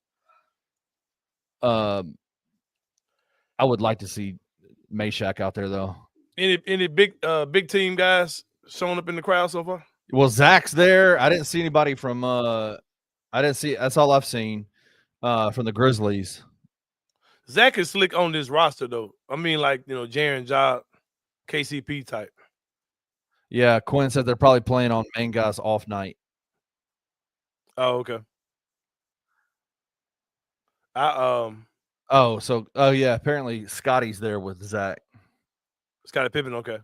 Man, let me ask you this, bro. There's been some talk in the world famous Bluff City Media Discord. Mm-hmm. Your favorite place to go and hang out. I ain't been in that joint in a year, but go ahead. I know. I'm kind of glad, man. I thought you was talking about the group chat at first. I thought you were talking about me, Tim. Yeah, I've gotten bigger. I'm trying to lose it. That's Kenny Lofton, number 50? That's Kenny Lofton out there playing for Boston. Damn, I thought that was your boy. He used to play for Boston. What's his name? You remember the video, the pictures? Damn, Kenny Lofton, you said, fuck it. You remember the videos and the pictures coming out about how much weight he had lost, all that kind of stuff? Man, that is not true. Nah, he didn't get bigger. He's still low, though. Look at that motherfucker. Oh, he can still ball. Look up. Look at a man is not even trying. Hey, bro, ain't many things more entertaining than watching Kenny Lofton play basketball, bro. You know, the Memphis Tigers almost had he was coming to Memphis. It was either Memphis or the NBA. Yep, I know. He chose the NBA. Yep. But I got a question for you, man. There's been a lot of talk in the the Grizzlies basketball Discord about the rotation for the Grizzlies this year. Mm-hmm. And Easton also he supposed to be playing a pretty tight rotation. You saw that? I did not see that. Is that in the Drew article? It was in the Drew article, yep. I read that, General. How crazy is it? Is it crazy to me? Is it as crazy to you as it is to me? It seems like the consensus among a lot of BCM Discord people that Scottie Pippen Jr. is not going to have a role in the rotation moving forward. That's drunk talk. That's drunk talk, right? Yeah. Yeah, because he wants to. He's big about having a point of attack defender out there, and I think Scotty's going to be that guy. He's big about his guard being a guy that can get to the cup, and Scotty's that guy too. Nah, that's drunk talk, man. Their backcourt is going to be. I mean, you're Scotty and Ty, right? A lot. Yep. What do you think? When he says Titan rotations, do you think that's 9? I hope it's 9. Yeah, bro. I'm telling you, there's no way. Brandon Clark is not going to play for the Grizzlies after February, bro. Ain't no way. Like the numbers, the math of it all just don't make no sense. Yeah. Yep. I just can't. You remember we celebrated the Jitty contract when it got signed? Like, that's such a smart move, man. And now you can't get rid of that motherfucker. Now you can't get rid of that dude for nothing, man. It's so crazy. Hey, I'm gonna say, I've been wanting to say this on the show, but I've been forgetting that joint too. Like, the Grizzlies getting that pick from getting that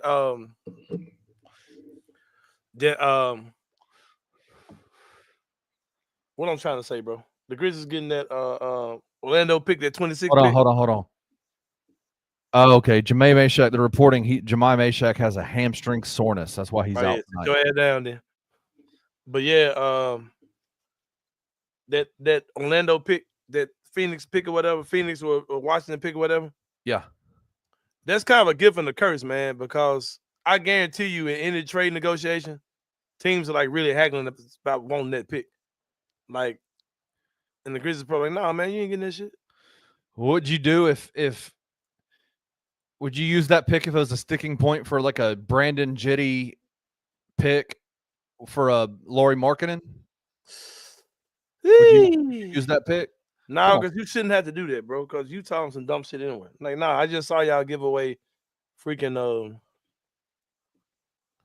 John Collins yeah, for nothing, bro. Like, nah, you're not getting it.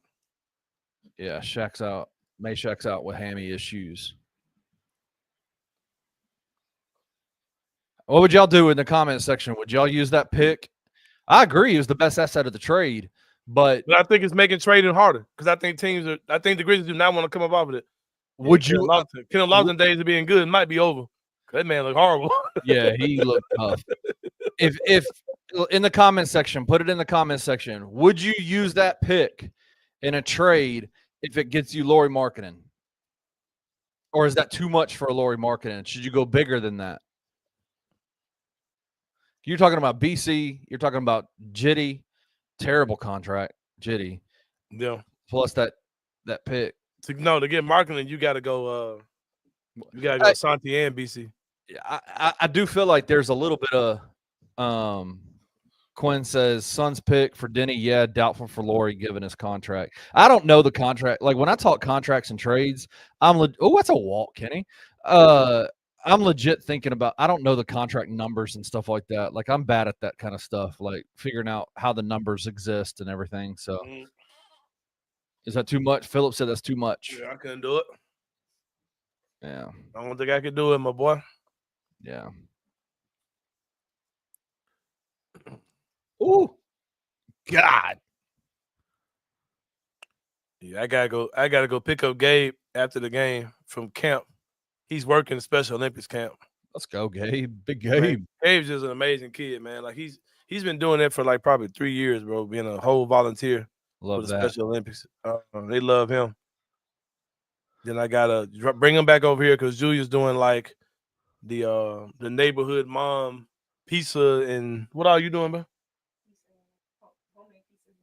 Pizza and wings for the neighborhood kids. Homemade pizza and wings for the kids in the neighborhood. She doing it. What about grown dudes from Car Evil? Man, homemade pizza be hitting too, boy.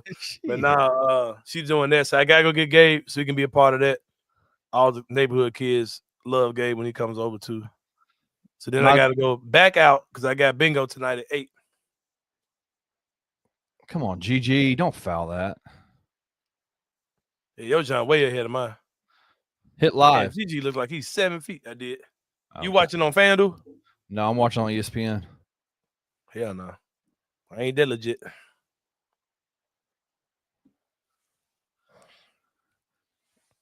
I got to watch my UFC on the ESPN. That's why I have it. Oh, okay. Damn, I'm way behind you. I saw the GG fight. That was super goofy, bro. Like he going hard though, bro. No, man. I'm at a minute 16 left in the first quarter. Me too. Gosh, three free throws. Nah, they still showing the foul on my end. Hey, bro, what you think about? You seen that Shaq documentary about Reebok and shit? Where's it at?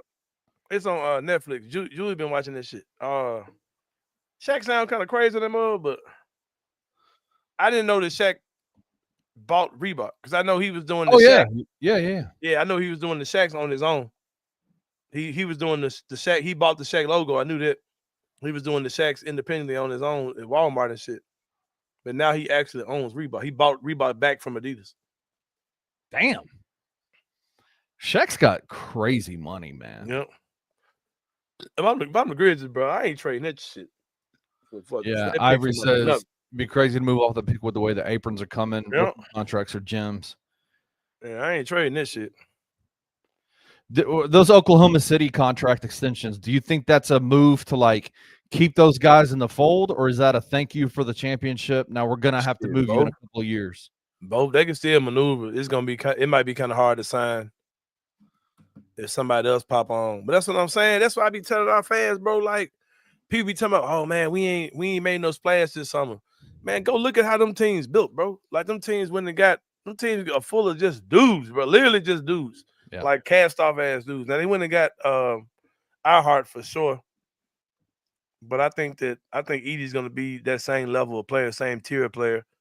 And they went and got I don't know why I can't think of this motherfucking name. Gigi just fouled another 3-pointer. Jesus Christ. Gigi, what the hell you got going on? Bro, is Cam Spencer 6'1", bro? He don't look like it. Gigi, what are you doing, bro? Man, looking hella short. Gigi out there straight wild. Who was your boy looking like and one mixtape number 8 for us? Yeah, Gigi wilding. Hey, bro, I much rather see Gigi like trying and found the hell out of dudes than to be like lost on defense like he was at first. You ain't never lie. Gigi will be all right, man. Yeah, I gotta show you. I'm trying to bring this up. I'll show it to you because it's super pretty interesting to me. You get that just running into folks. We did a thing on the Daily Grind podcast today. Drew brought it up that I thought was super interesting. Let me see if I can find this shit.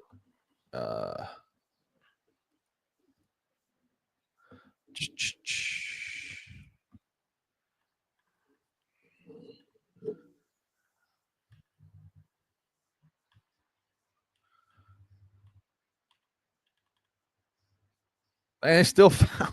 Stop fouling so much. Let me see if I can find this. It's the salary breakdown for OKC. Super interesting. Man, them folks smart. Them deals when the taxes and stuff. I mean, as the cap expands every year, they're gonna be all right. How is what's the name's rookie extension $50 million a year though? That shit sounds crazy. Which one, Chet or How's J-Dub? he making that much money on a rookie deal? Both of them folks, bro. They're both making that much. Paolo got the same amount. We still haven't talked, and I think it's because he's light skinned. You're protecting him. We still haven't talked Devin Booker's 2-year, $145 million extension. That shit nuts. That man gonna be 30-something years old making that jump. Damn, Kenny Lawson look bad. Here come my boy Armando Baycott. Ooh, Man, come on, Armando Baycott. Wait till you see this. that man like you hooping in some and ones. I still think Armando can. Man, garbage, man. That man garbage, bro. Nah, come on, man.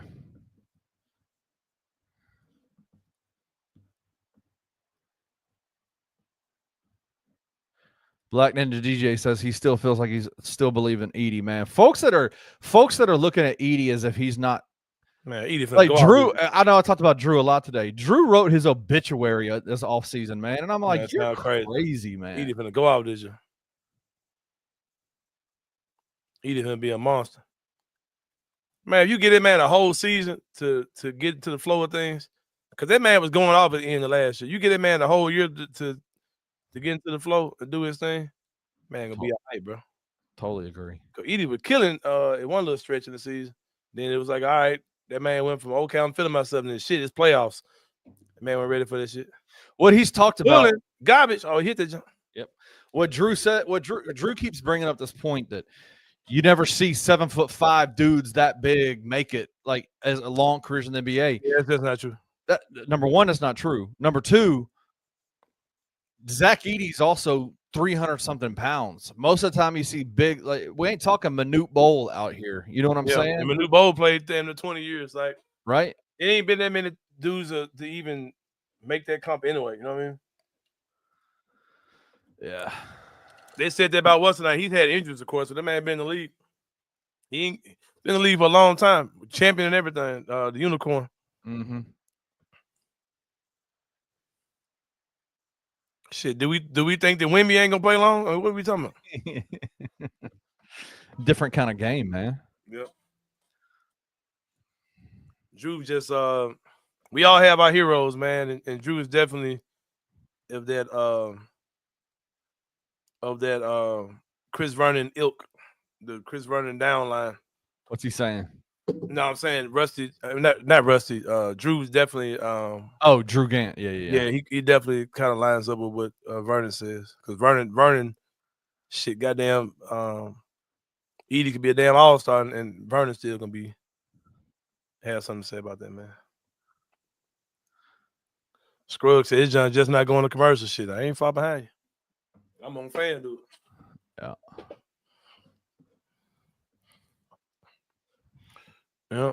Is that Zion pulling or is that Jalen Wells on the interview? Oh, I ain't they got got no it right. They got it right. They had Zion pulling on the screen when they're talking about Jalen Wells or Wells earlier.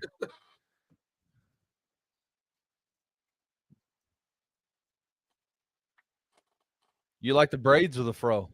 Shit, the fro is a lot easier to maintain. It's a foul. Yep. They're playing the main guys quite a bit. I mean, Cam's out there. Zion's out there. My girl down there for the summer league, the girl that's the equipment lady, that was just her I saw on my screen. Who is that? The girl that every time LeBron comes, LeBron gives her his shoes. You know that story. I agree, Quinn. Edie is gonna be good if he ends up being a Zubac type. I mean, come on. That's the part that killed me too, man. People talking about, he's slow, he can't get him down the court. I said, so you're saying he's an NBA center? Like what centers in the NBA are fast? Like what are we talking about, bro? Like he's a center. Like that's what he's gonna be. It's always like we compare these guys to like who is it? Nate Hinton. Oh, and one street ball. It's like we compare these guys like fake KCP to like the very best of the position. Yeah. Right? Like, is Zach Edey going to be a Shaquille O'Neal? Well, then he's a bum and we shouldn't try to get him. Man, what are you talking about? Yeah. Like, you know? He's got, I mean, listen, he needs 1-2 post moves. He's 7'5". Like, his shot's unblockable. Yeah. He needs 1-2. He needs a overhand his left or right shoulder over his right. He needs comfortability and confidence, bro. Everything else gonna come with it. That's it, man. Cause that shit Taylor Jenkins was doing with dude was hey bro, number 8, aka Luke the part, is ass. Hey, that's the boy, ain't it, man? Which one? The Duncan, the Pereira dude. Ain't that him on our bench? No, he don't play for us no more. Come on, man. That's a foul. It's 25-18. Boston's up right now. Yeah. Oh, they just called that BS. Come on, man. Y'all got to catch up to me, man. Cam got fouled on the way to the basket, missed the layup. Then they called a BS foul on the Grizzlies. All right, bro. So is Jaren number 8 or number 13, bro? They released the numbers for the rookies. The Grizzlies released that. It seemed like if Jaren had a number change, they would have said it. I never believed it because I thought I saw it only coming from some random source saying he's number 8.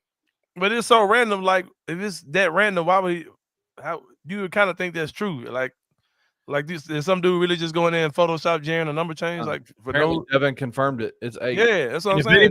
If anybody in Memphis media knows about Jaren Jackson Jr., it's Devin. Or maybe he applied for it and it ain't official yet, or I don't know.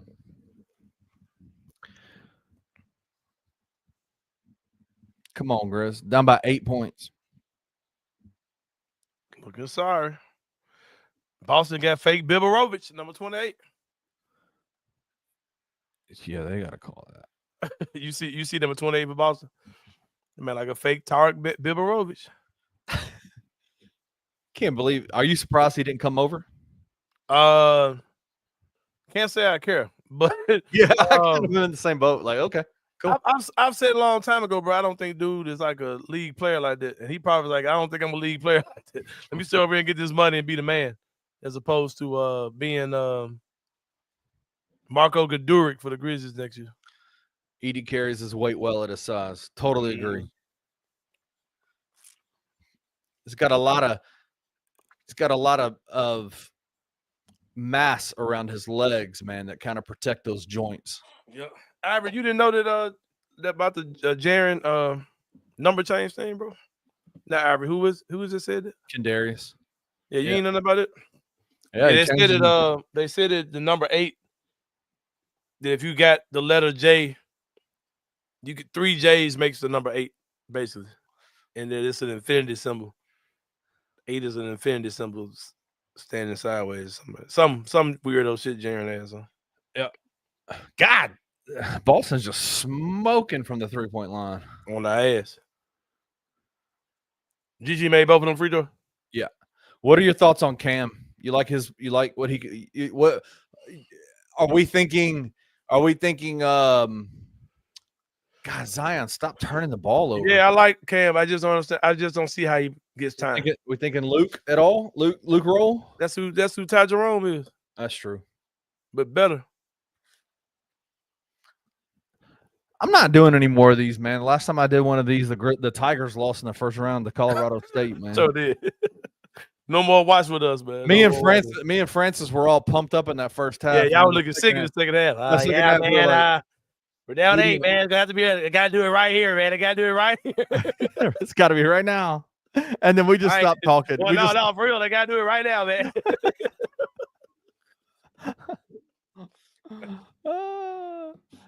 I'm gonna text Francis to see if he'll come on for a second. Yeah, exactly. No, man. Seriously, man. Right now, we gotta. They're gonna win, man. They gotta do it right now, man. Oh no, for real this time.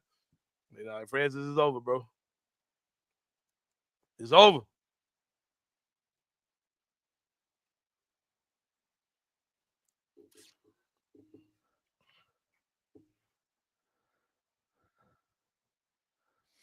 Man, stop it.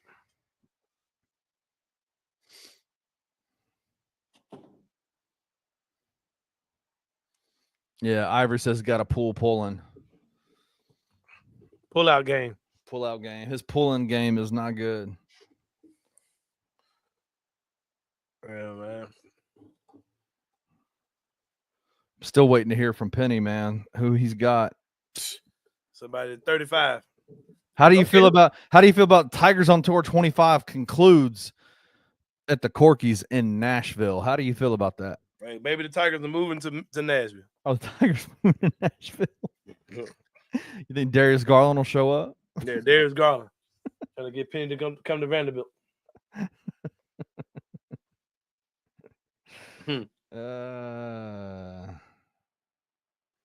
That's funny.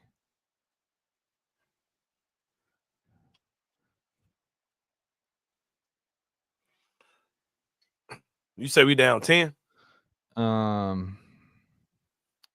Down 11, I think. All right, they're gonna do it, man. They gotta do it now. You gotta do it now. They gotta get going, man. Tayshaun on the screen, baby. You remember that Tayshaun dunk against Oklahoma City from a few years ago? From when I think it's this last year, he got it on a fast break and then dunked on Serge, dunked on everybody on that team. Yeah, I remember that. God, I like Tayshaun. And man, what ass was though, bro. Hey, bro, the biggest illusion and biggest lie in Grizzlies history is that we got better without Rudy Gay, bro. That shit was a farce.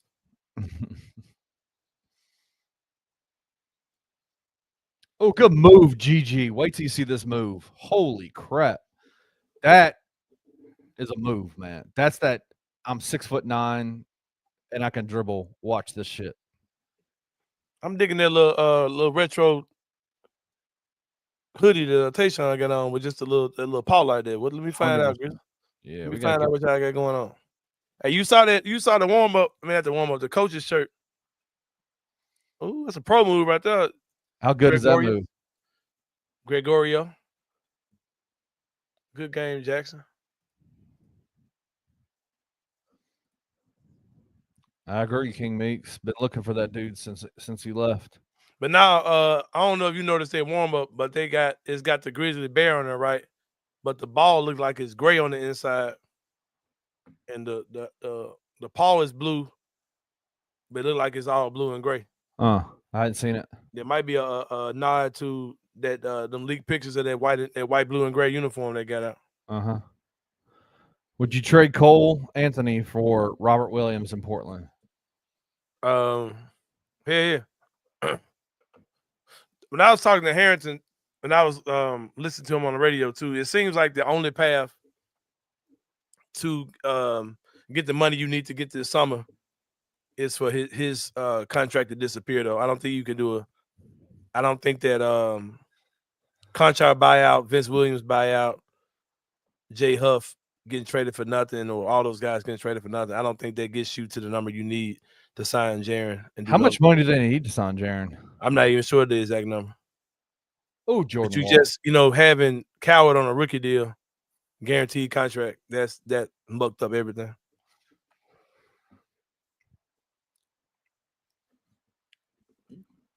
Quinn says Cole getting cut. We need the cap. Not the only path, but most likely. But I think if they think Jaren's gonna be back pretty soon, I don't really care about if they get another center or not. To be honest with you, I think. Oh shit, they got some other stuff they gonna have to do just to get under. But I don't think just to get the roster right. Yeah. If there's a Cole Anthony trade, it'll be either trading him back for nothing into somebody's trade exception or taking a smaller deal back.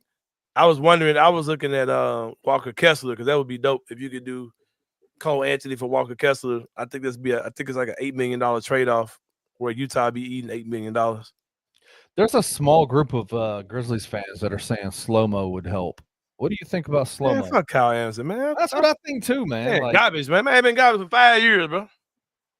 I'm in the same boat as you. Like, I mean, I can't get with you on them, my boy. That man ass, bro. That man been ass for a minute too, bro. King Meeks talking about Bowl now, man. We booted people. They got some. King Meeks, don't let them get you like that, man. Slow-mo, Melton, it still be not saying that this is what Quinn's doing, but no, I know. I done seen people crying about them dudes. Oh, maybe let go. For how many years, man? Come on, bums. Only dudes on that team that's worth saying anything about is Steven Adams and Dylan Brooks. On that 21-22 team is Adams and Brooks. And even in hindsight, moving them dudes made sense back then, bro. At the time.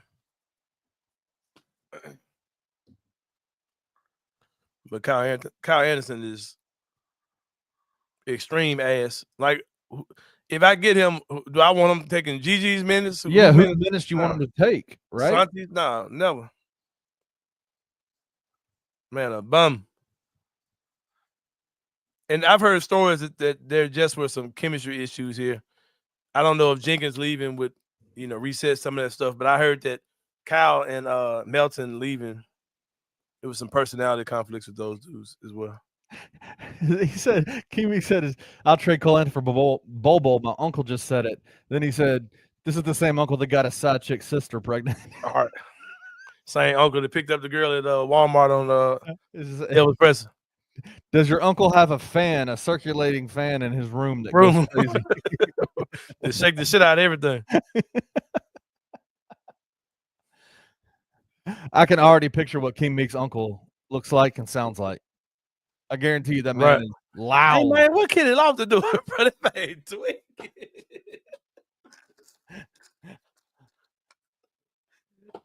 Damn, Kenny Lofton, bro. Hey, I can't think of many dudes in the world. It's entertaining to watch this Kenny Lofton, bro. My God. Oh my gosh. Did Armando Bacot just airball a 3-pointer? Yes, he did. Man, get him out of here, bro. What's he doing shooting threes, bro? Get him out of here. Armando, that is not your game, my friend. Stop it. Back to what Quinn is saying. He says is Kyle's not garbage, but would help Gigi and plenty of these young guys who don't really think the game. I mean, whatever, cool, but you got a full roster. I'm not like buying out a contract to get Kyle Anderson on the team.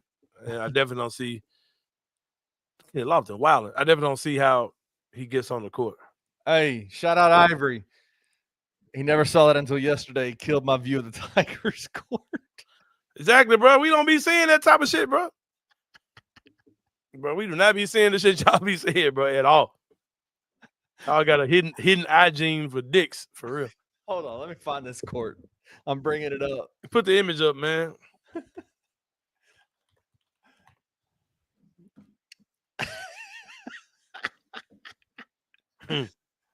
Oh, here it is. Oh my gosh, this is so good. Let me find this thing. Here it comes. Literally. Come on, man. Oh, wrong one. Bring that off. Boom. Come on, man. Yo, weirdos, bro. Come on, man. Thank you, Ivory. He probably just now seeing it for the first time. Hey, If you say so. the silhouetted brother and the he's looking at it like, are those two dicks? Oh man. Come on, man. That lasted for one game, bro. That was crazy. Vein Richie said veins and all. Y'all sickos. Don't nobody ever see that shit with white boy. Oh, that's so good. That's so funny. Now I'm good on that, Quint. I'm straight. I'm straight on Kyle, bro. He said blue tiger dicks. It's so sick, man. Don't nobody see that shit with white boy, bro, for real. That's like the is this dress black and blue or white and gold? It's a dick. It's a dick. It's a black and blue dick.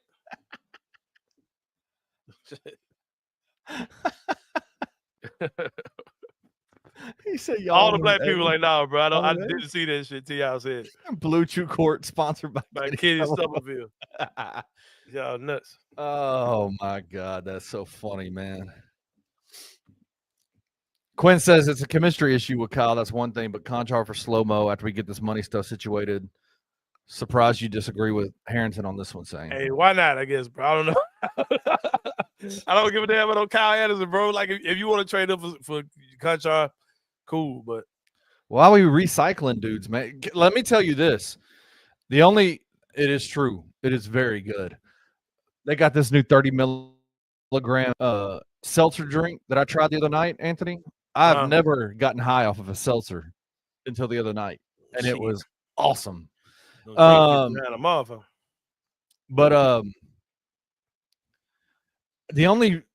I'm just not a retread dude. Like, I don't want to retread past players, right?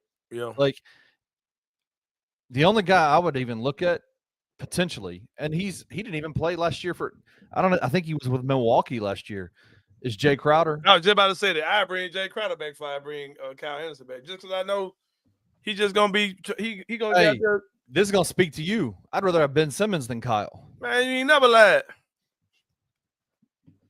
Yeah, I agree. I thought Jay and Ja were awesome together. Mm-hmm. I mean, obviously Jay, that's been a few years, but I love Jay Crowder.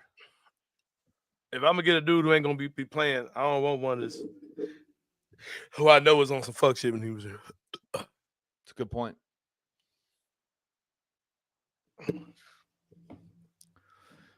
Bro, I be knowing so much shit that I don't talk about, bro, with these dudes. One of these days, we're gonna have to do a subscriber only Sain tell all, like who they were about to who Chris Wallace was gonna draft before they drafted Jaren Jackson Jr. Before they said, nah, man, get your ass up out of here. Before Kleiman came in and was like, hey, man. Could you imagine? Don't sit over here with us, Grandpa. Could you imagine? It would have changed we've been in Nashville Grizzlies. We've been in Nashville if Chris Wallace had that chance. You told me this off the air, and I was like, are you kidding me? Mm-hmm. Like, put it in the comment section. Put it in the comment section. Who do you think Chris Wallace was going to draft over Jaren Jackson Jr.? Who do you think it was? Look at that draft. If you get it right, I'll say somebody in the chat got it right. I won't say I'll save it for the Anthony Sain Show subscriber show. Mm-hmm. I know, but please don't tell me anything that's too much pain. Could you imagine what this would look like if Jaren wasn't playing for this team? Like, yeah. If he wasn't, him and Ja weren't playing together. Oh my God. Yeah. I've heard some stuff that John Hollinger was pushing for too. That was absolutely nuts. Quinn, that's none of these three.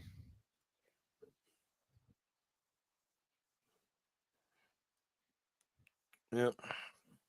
Crazy, man. Ooh, GG. Come on, GG. You got to put that down. Damn, we get ass smack. Yeah, we are. To my winning the summer league shit, y'all get ass. I might bow out at the second. Hey, bro, your boy, what's the name? Jordan Walsh, bro. That man looked like a 2K creative player mistake. 100%. Man, like a glitch. Yeah, GG doing, man. Dribbling too much, huh? Ooh, Gigi, you got to finish that though, big dog. You got to finish that. That's what I was Yeah. saying. Big Ja 2 wearing Oh, is he? Which one's he wearing? the pink and cream joints.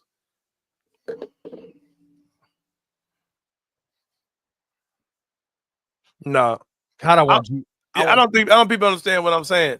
The guy that I heard that Chris Waters wanted to draft would have been franchise altering, bro. Like y'all naming dudes is like good.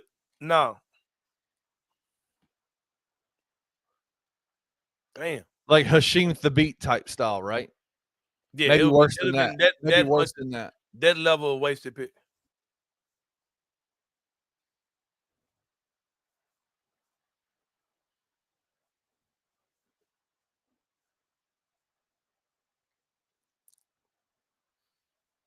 Damn, Gigi tricking out. We get that ass smack. Come on, Jalen. God, Jalen's got to get his handles right, man. Mm-hmm. He's got to. That's a wall. God damn. All right. I'm never doing this again. If they're gonna do it, man, they gotta do it right here, Ken. They gotta do it right here. I'm never doing this again. I'm done. Look at Cam. Hey, if they're gonna do it, man, they gotta do it right now, man. Get on the floor. Get on the floor, Jalen. Yes, sir. DeMichael said not having an actual point guard on the court is affecting this game. Oh, fake Biberovic just hit a 3 for Boston. Cam, Yowza. I like Cam. Mm-hmm. But I will say this. I will say this, man. His voice makes him even more psycho than what Yeah, he got that Trae Young voice. He got that Trae Young list. You got that Trae Young. I heard him talk, and I was like, now I want to know what it sounded like when he talked shit to Kevin Durant. I want to hear that. I want. KD was like, man, this fat tongue, baby mouth, man. Baby mouth. Baby mouth. If I remember the story correctly, I think somebody got it right in the comment section. Yeah, somebody said the name. Okay. Mm-hmm. Yeah.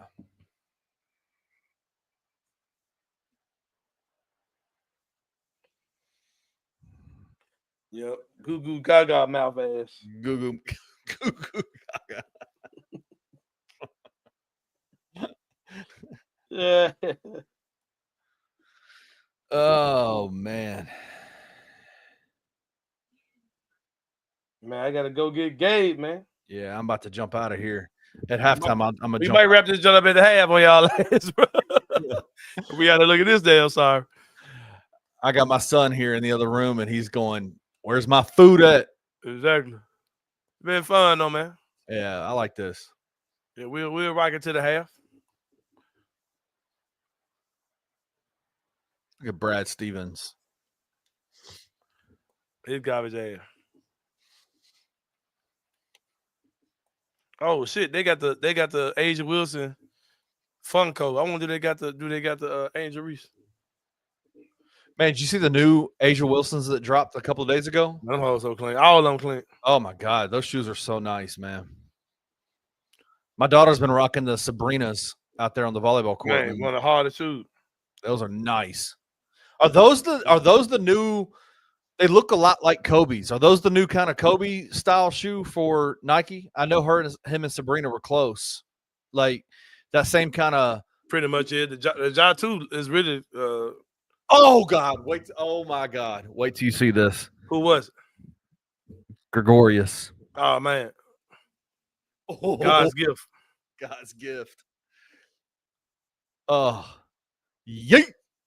Look, don't miss it. Was that ooh, hold on. Here it come. Oh, Gigi on the ad. At the and 1-2. I go on, turn up, Gigi. Yes, sir. And he missed the free throw. He missed the free throw. Fuck it off. GG. They caught a no, they didn't. Went out of bounds on ball. I thought they caught a lane violation on Boston. I was like, come on, it's summer league, man. Y'all stop it. Man. Oh yeah, Cam. I thought Cam was about to yam one. You think Cam can dunk? Probably can. You think he could T.I. dunk? No. T.I. turned up the full court pressure, man. Let's go. For real? He gave him the He turned it on. the Dolph Drago Why don't we see more full court pressure in the NBA? because they think teams are too good players are too good. Okay, Cam. Hey, bro, let's go, bro. You think it's going? You think T.I.'s gonna do some full court pressure this year? You think he's Yeah. gonna bring it out? Bro, we gonna be Pacers South, bro. I agree. My guy Cam Rose said he said, man, don't you remember when the Pacers GM first got the job? He said he was modeling what they're doing after the Grizzlies. It's like, man, the Grizzlies going to get their shit back. Like, I said, damn. I said, I think I do remember something like that. He said, yeah, I'm gonna try to find an article, but he said that the guy was saying he wants to build his team the way the Grizzlies are built. Good job, Cam. Man, I love Cam. Man, that little dude gonna find a way, bro. TJ McConnell South. We got TJ McConnell. We got Gigi Toppin. Dude, if Gigi can get the body like Obi Toppin, Ooh, well, with the step back. Ooh, barely got the rim. Wait till you see Zion shot. That man, rubbish. Look at Cam. Hey, bro, this is my dog, bro. That's my guy. Dude, Zion, come on, bro. You've got. I mean, I don't know what we're doing out here. Jesus. Hey, they gonna do it, bro. They gotta do it right now because in a minute I'm logging off. Yep. Shout out to Francis Carolina. Hey, Cam is a grizzly bear. He's I've come to realize that You Memphis niggas love Memphis fans love grizzly bears. I love bears. It's a gorilla. He's a gorilla. He's a white guy, so I can say that. Yeah, I can. He's a gorilla on a hoe. Shout out to Project Pat.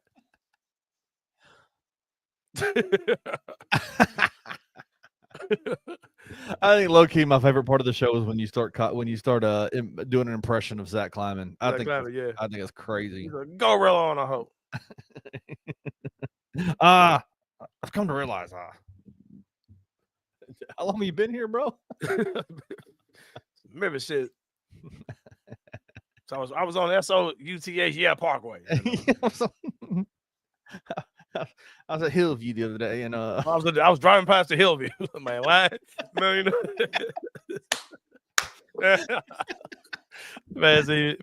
Climate he was driving past Hillview.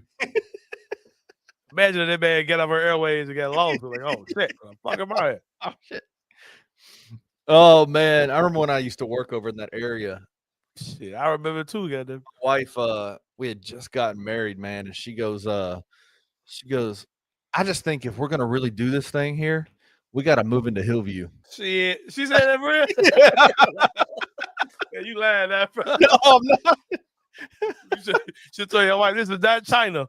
We are not missionaries. Hey, you remember that family? You remember that family that moved into the Clementine apartment zone? Yes, dude. They moved in and jumped for real. And they was like, they said we've been all over the world. Said we've never seen an injustice against black people like Memphis. Not Africa, not none of these other nations that had been in. So they had never seen an injustice. Everybody knows about Hillview. It gets raw. What? Shit. Your wife was tweaking, but she said, I was like, nah, we're good. We're good. Because Josh and his wife moved in out there by Hamilton, but it was slick, nice over there in some of them neighborhoods. Oh, that whole Bunker Hill area is nice. Nice, yeah. Nice. Yeah, no, your wife said she want to move over there with Doodoo and them. Doodoo and them. What's his brother's name? What's his brother's name? Pop Squad. No, the one that was the young one that turned Fusser. Man, bro, the other brother played college basketball. Fool. Yes. Yeah. I can't think of fool's name right now. Corey. Oh man. Yeah, Corey. Corey played for some school, man. Little middle school. Corey. He played for Corey. And didn't he go to Hamilton? He went to Hamilton, or did he go to City? But I don't even remember fool really playing for Hamilton like that. That man was playing college basketball, bro. Yeah. That shit crazy. I seen Pop Squad not too long ago though. That man doing good. Good. Clementine. He had a pressure wash business going. Clementine is Tine on the end. Crippin' time. Crippin' Yeah, that one of the days right there, man.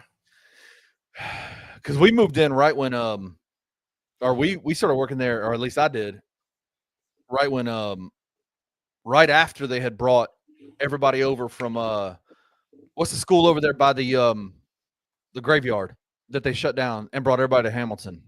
Oh, shit. I can't think. You ain't talking about Southside. Yeah, Southside. When they shut Southside down and brought everybody over to Hamilton. That's right. Yeah, that shit was a mess too, bro. They put them schools together. Oh, Shit, they ain't think that out of it at all. Yeah, they ain't think this shit out at all, my boy. Yep.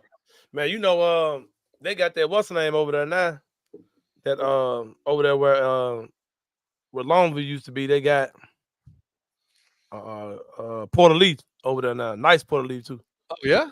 Yeah, They had that. What was that school that they started bringing in that started with an A? Was it like they made Hamilton? They turned Hamilton High School into that, and it was like a What are you talking about? the school school network, like shit. I know you're talking about. Oh, it's some weird word. Yeah, it was a weird word. I forgot what it was. They turned Hamilton into that. Well, Boston's up by 13. Yeah, they're gonna do it, man. They gotta do it now, man. Man, I remember they just get another free throw, man. We're down 14. It looked like it. Yeah, man. It's been a good summer league, though. Can it been a good summer league? Hard to overcome those 2 injuries, man, with your 2 rookies. 3 rookies. I remember one of the young men that we knew pretty well over at that gym. I was working over there, and I was running the Saturday Summer League, Saturday games over there at the gym. It was paid entry, whatever, so we had a lot of money coming through. And I was counting the money in a dark office in front of a bunch of windows leading out. And all of a sudden, a bunch of kids were in there, and all of a sudden, a hand reaches through the door and bop, grabs the money off the desk and takes off. It's one of the kids we knew. I chased his ass into Hillview. I was jumping. It was crazy, man. Hey, I remember I was there one Saturday morning or one early morning. And what's the lady from the news? She was a volunteer for y'all. And she was in there. That shit was so random. And I scared her, and she scared me too, bro. Amy Spiropoulos. Yeah. Yeah, I volunteer, and I came up here to make some copies. I said, "Mom, you don't got your white ass knocked out." Like, it was so random, like seeing the lady from the news at the ma'am gym at like 7 in the morning. Yeah. What are you doing? She was there a lot. Yeah. Oh man. All right. It's halftime. Yeah, man. I'm gonna get out of here. Appreciate y'all rocking with us, man. It was cool. They on our ass right now. We'll try this a little bit more during the season, man. Why not? Type shit. You know what I'm saying? Just experimenting different things with Bluff City Media. Thank y'all for rocking with us. Been a cool experience, man. We'll see y'all Monday, man, and we out.